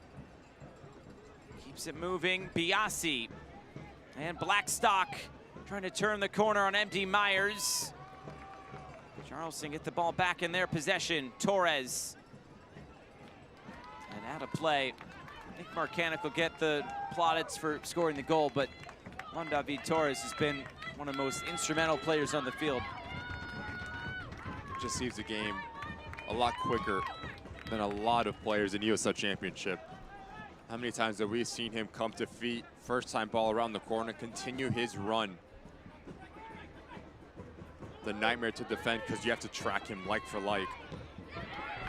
Been fantastic. Give credit to the two center backs as well. Del Santo is playing out of position. Chris Allen has done a fantastic job. The whole back line. Job not done. 7+ remaining, and the talent that Bob Lilly has, the ability to always get the best of his players. You have to think that the Riverhounds will have 1 or 2 golden opportunities to draw even on the back end of this game.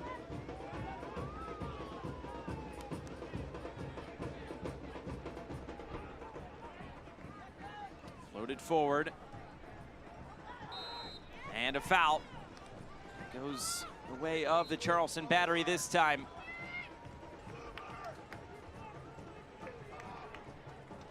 Defensive reinforcements on the way now for Charleston.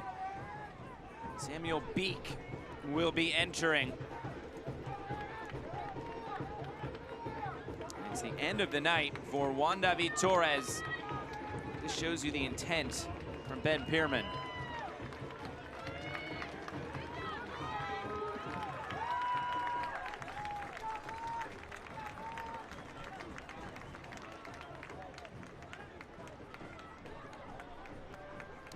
David Torres handshakes as he exits, and Beek is on.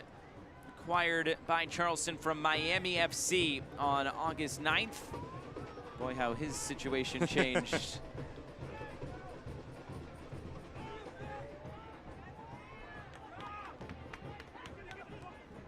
Now you have 5 across the back for Charleston Battery. You have Beek. Here is Beek. Gonna fend off Edward Kizza, and it ends up out of play. Graham Smith and Nathan Santos, the 3 center backs, flanked by Chris Allen and Mark Segbers. And that's interesting because sometimes when you play with 3 center backs, it becomes a little bit unnatural. Blackstock cuts it in. Clearance out for a Pepper Law Firm corner kick. A little bit of confusion can actually start to set in. Who's going to step, who's going to drop. The spacing is not the same when you play with 2 clearly. What's about the trust that Ben Pierman has. This one coming back towards goal. Flag up for offside anyway. And a free kick back to the Charleston Battery.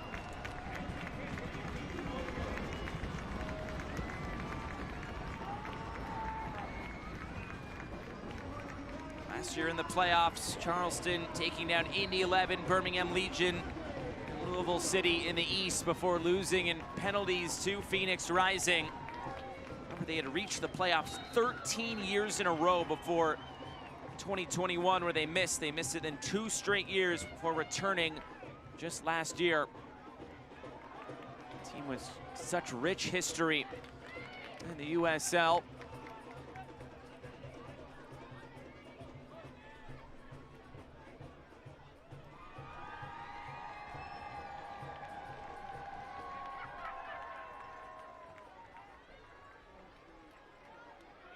Moving out wide, it's Chris Allen. Allen trying to progress into the corner. Allen trying to turn the corner. The cross headed away.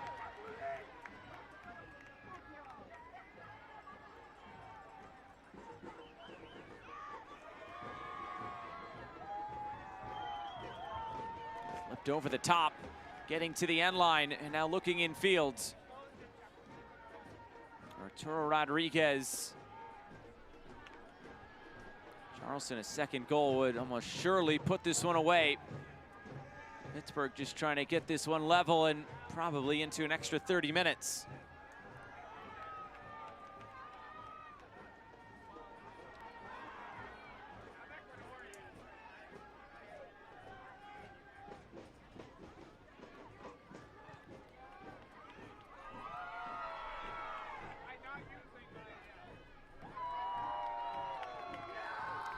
Kaza moves it down the line. It runs out of play. Throw in here for Pittsburgh. Remember, winner of this game plays the winner of Detroit City and the Tampa Bay Rowdies.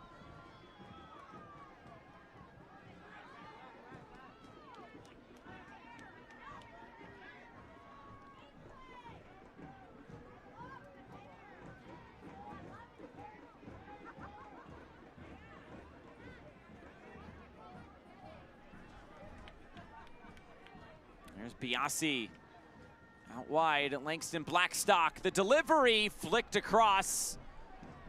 Runs all the way through. And Arturo Rodriguez will carry it upfield for Charleston. Great run. Here comes Rodriguez feeding MD Myers. Myers, saved by Dick. Another big stop for Eric Dick tonight and this Riverhounds defense. Love the movement off the back end from MD Myers. Putting Suber in a really interesting position. Now he needs to make a decision. The center back does quite well with his positioning. How good has Eric Dick been? Been massive to keep the Pittsburgh Riverhounds side. Give them a sign of life.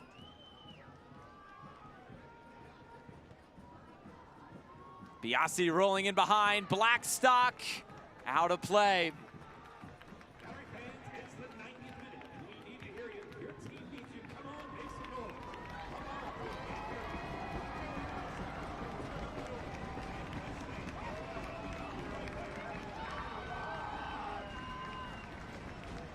A goal kick here for Charleston as they are closing in on another first round win. Trying to defend that Eastern Conference title from a year ago.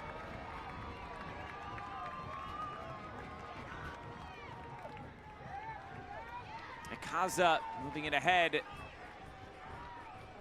Question now is how much stoppage time will there be? How much time will there be for Pittsburgh to try to find an equalizer in this game? Otherwise, it'll be 2 years in a row going out in the first round. It is 5 minutes of MUSC Health Sports Medicine stoppage time.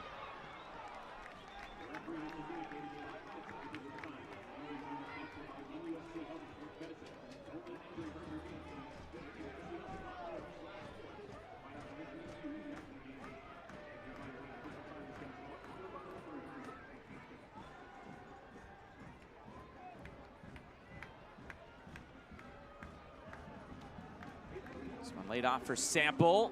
He goes down. There was no foul. There's Hogan and now Suber. Luke Biasi. Rolling it through the lines. Sample chasing after Akaza now. Blackstock as well. It ends up out of play. It's a goal kick. Charleston in no rush to put this back in play. Oh boy, that's how quick things can come to a close. There's still 4 minutes left, but for Pittsburgh, 9-1-6 in this back half of the season. They knew they had to get to 48 points. That's the mark that Bob Lilly set for this team. They got to exactly 48 points. 4 straight wins coming in, 4 straight clean sheets. And if they don't score in 3.5 minutes, their season is over. Exactly what you would expect into a playoff setting. Every decision matters. Every mistake you get punished for. Right to the end line, Blackstock out of play. Another goal kick for Charleston. Super gets caught with the wrong body position. He gets caught on his heels. Nick Marcanic, really clever, comes across him. Golden Boot winner, 29th on the season. Gives Charleston Battery the 1-goal lead. And for 93 minutes, it seems like that is enough. As we'll see Arturo Rodriguez come off. Robbie Crawford will come on. And it's one of the hardest things to do, Josh, as a defender, especially when the ball is wide. You have to have your hips open so you can see where the ball is, you can see the service, but you can also see the run. John Super does not have that. He's getting caught ball watching, and that's what gives Nick Marcanic the ability to come centrally. Those minute details make a massive difference, especially in a playoff setting.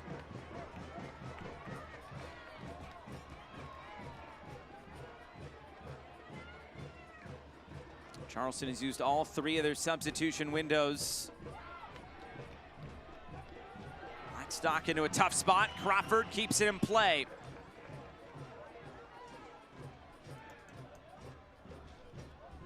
That's well done by Langston Blackstock. Goal kick for Pittsburgh, and they want to go quick. Under 2 minutes to go.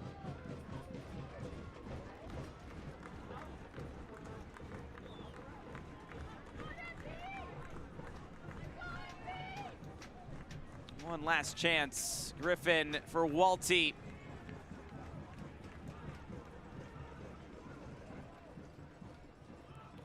Loaded in the corner for Langston Blackstock. Biasi making the run forward. The cross comes in towards the near post. And it was last off a Riverhound and out of play. Edward Kizza couldn't get it towards goal. And Charleston just a little bit closer now. Good recovery run for Mark Segbers, doing just enough to throw off Biasi and Samuel Beek. Framing that 6-yard box, exactly what you need to do when you have 3 center backs. Someone cuts out the near post run, someone cuts out the central run, and someone crashing at that far post.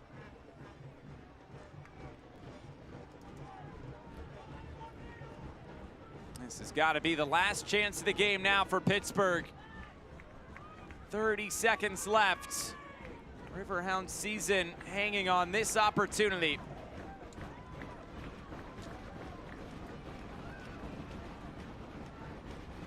Cross floated in, heads go up, flicked off to the near side, the clearance away.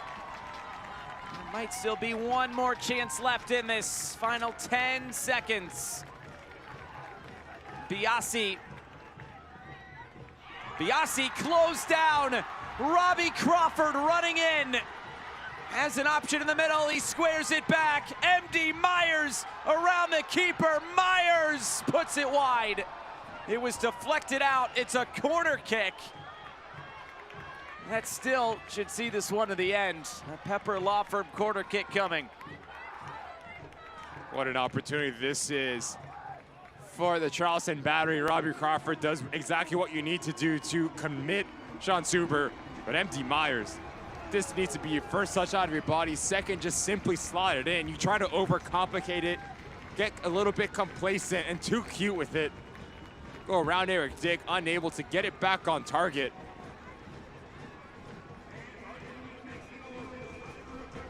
They play it short, and that is full time. The Charleston Battery are moving on to the Eastern Conference semifinals. The 1 goal in the 8th minute by Nick Marcanic is the difference. And the Pittsburgh Riverhounds season comes to a close. See what it means. And see what it means to every single player in a Charleston Battery uniform. Tactically, Ben Pearman got this game right. You flatten out your middle third and your back line. You play a little bit more direct to bypass the pressure, and then you ask your star players to be those difference makers that they are. Nick Marcanic, 29th of the season, and that's a difference. And Charleston Battery punched their ticket into the next round of the USL playoffs. Tonight's Heineken Man of the Match is none other than the Golden Boot winner in the USL Championship, Nick Marcanic. His diving header in the 8th minute is the difference. It's what he does before the ball arrives into that 6-yard box area. Starts off the back shoulder, super, understands this ball is a little bit short, so does everything in his power. Leaves his feet, gets her before his individual marker, and it's off to the corner to celebrate. 1-0 Charleston Battery, all it takes. Nick Marcanic, our Heineken Man of the Match. The final score is brought to you by Wicked Weed. It reads Charleston 1, Pittsburgh 0. We'll wrap things up right after this.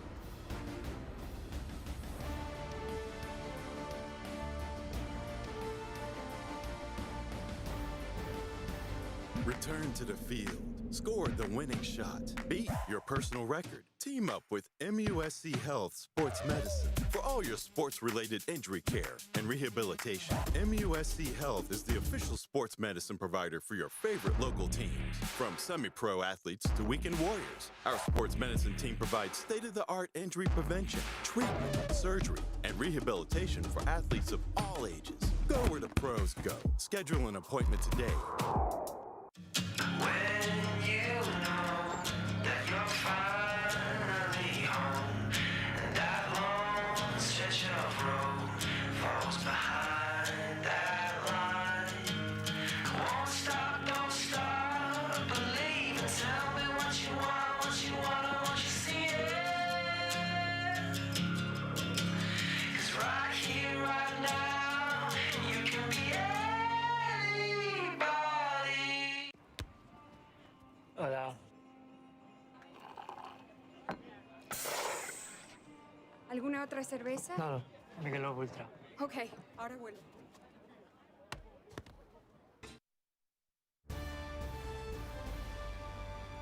The full-time score is presented by Wicked Weed. The Charleston Battery 1-0 winners over the Pittsburgh Riverhounds tonight here at Patriots Point. Charleston Battery moving on to the next round through Nick Marcanic's goal coming in the 8th minute. Hugs all around for Nick Marcanic and some of his friends and family. The full-time highlights tonight, they are brought to you by Michelob Ultra.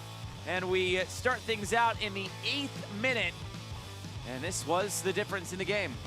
Fantastic little ball in here from Arturo Rodriguez. Gets his 5th assist on the season, but it's a movement from Nick Marcanic yet again. We've seen it 29 times this season to create a little bit of space to come off the blind side of Sean Super. He never sees him, gets caught on his heels. No chance for Eric Dick. Off to the corner, Nick Marcanic gets the Charleston Battery off and running, and they did not stop there. Juan David Torres, best player in a black jersey this evening, draws so much attention, understands Arturo Rodriguez is far open at that near far post. What a save that is for Eric Dick. He single-handedly kept this game 1-0. And yet again, Juan David Torres to think of everything. Nick Marcanic makes a really clever run from outside in. Osumano does just enough to close down the angle, and in the end, it's an easy save for Eric Dick. Continue on deep into this second half. Charleston Battery start to find a little bit of their groove and understanding if we win those second ball duels, we'll gain some real estate. But give credit to Charleston Battery. They did everything that they can to get a clean sheet, and they will play the winner of Detroit City and Tampa Bay, who at this moment in time are 1-1. 1-1 in that game, 2-1 in favor of Louisville City over North Carolina. And Indy 11 in Rhode Island will play tomorrow at 1 p.m. Eastern time. That will be right here on ESPN+. In the Western Conference, we already know half of our participants in the conference semifinals It'll be New Mexico and Phoenix tomorrow. That'll be late tomorrow night on CBS Sports Network, while Colorado Springs and Oakland, that is underway currently, and no score in that one as we speak. Well, that will do it for our coverage tonight from Mount Pleasant, South Carolina, the Low Country. It's the Charleston Battery, the reigning Eastern Conference champions, who are moving on to the next round. For our entire crew, broadcast partner Ricky Lopez-Espin, I'm Josh Eastern, saying so long. The final score presented by Wicked Weed. Charleston 1, Pittsburgh 0. Good night from Patriots Point.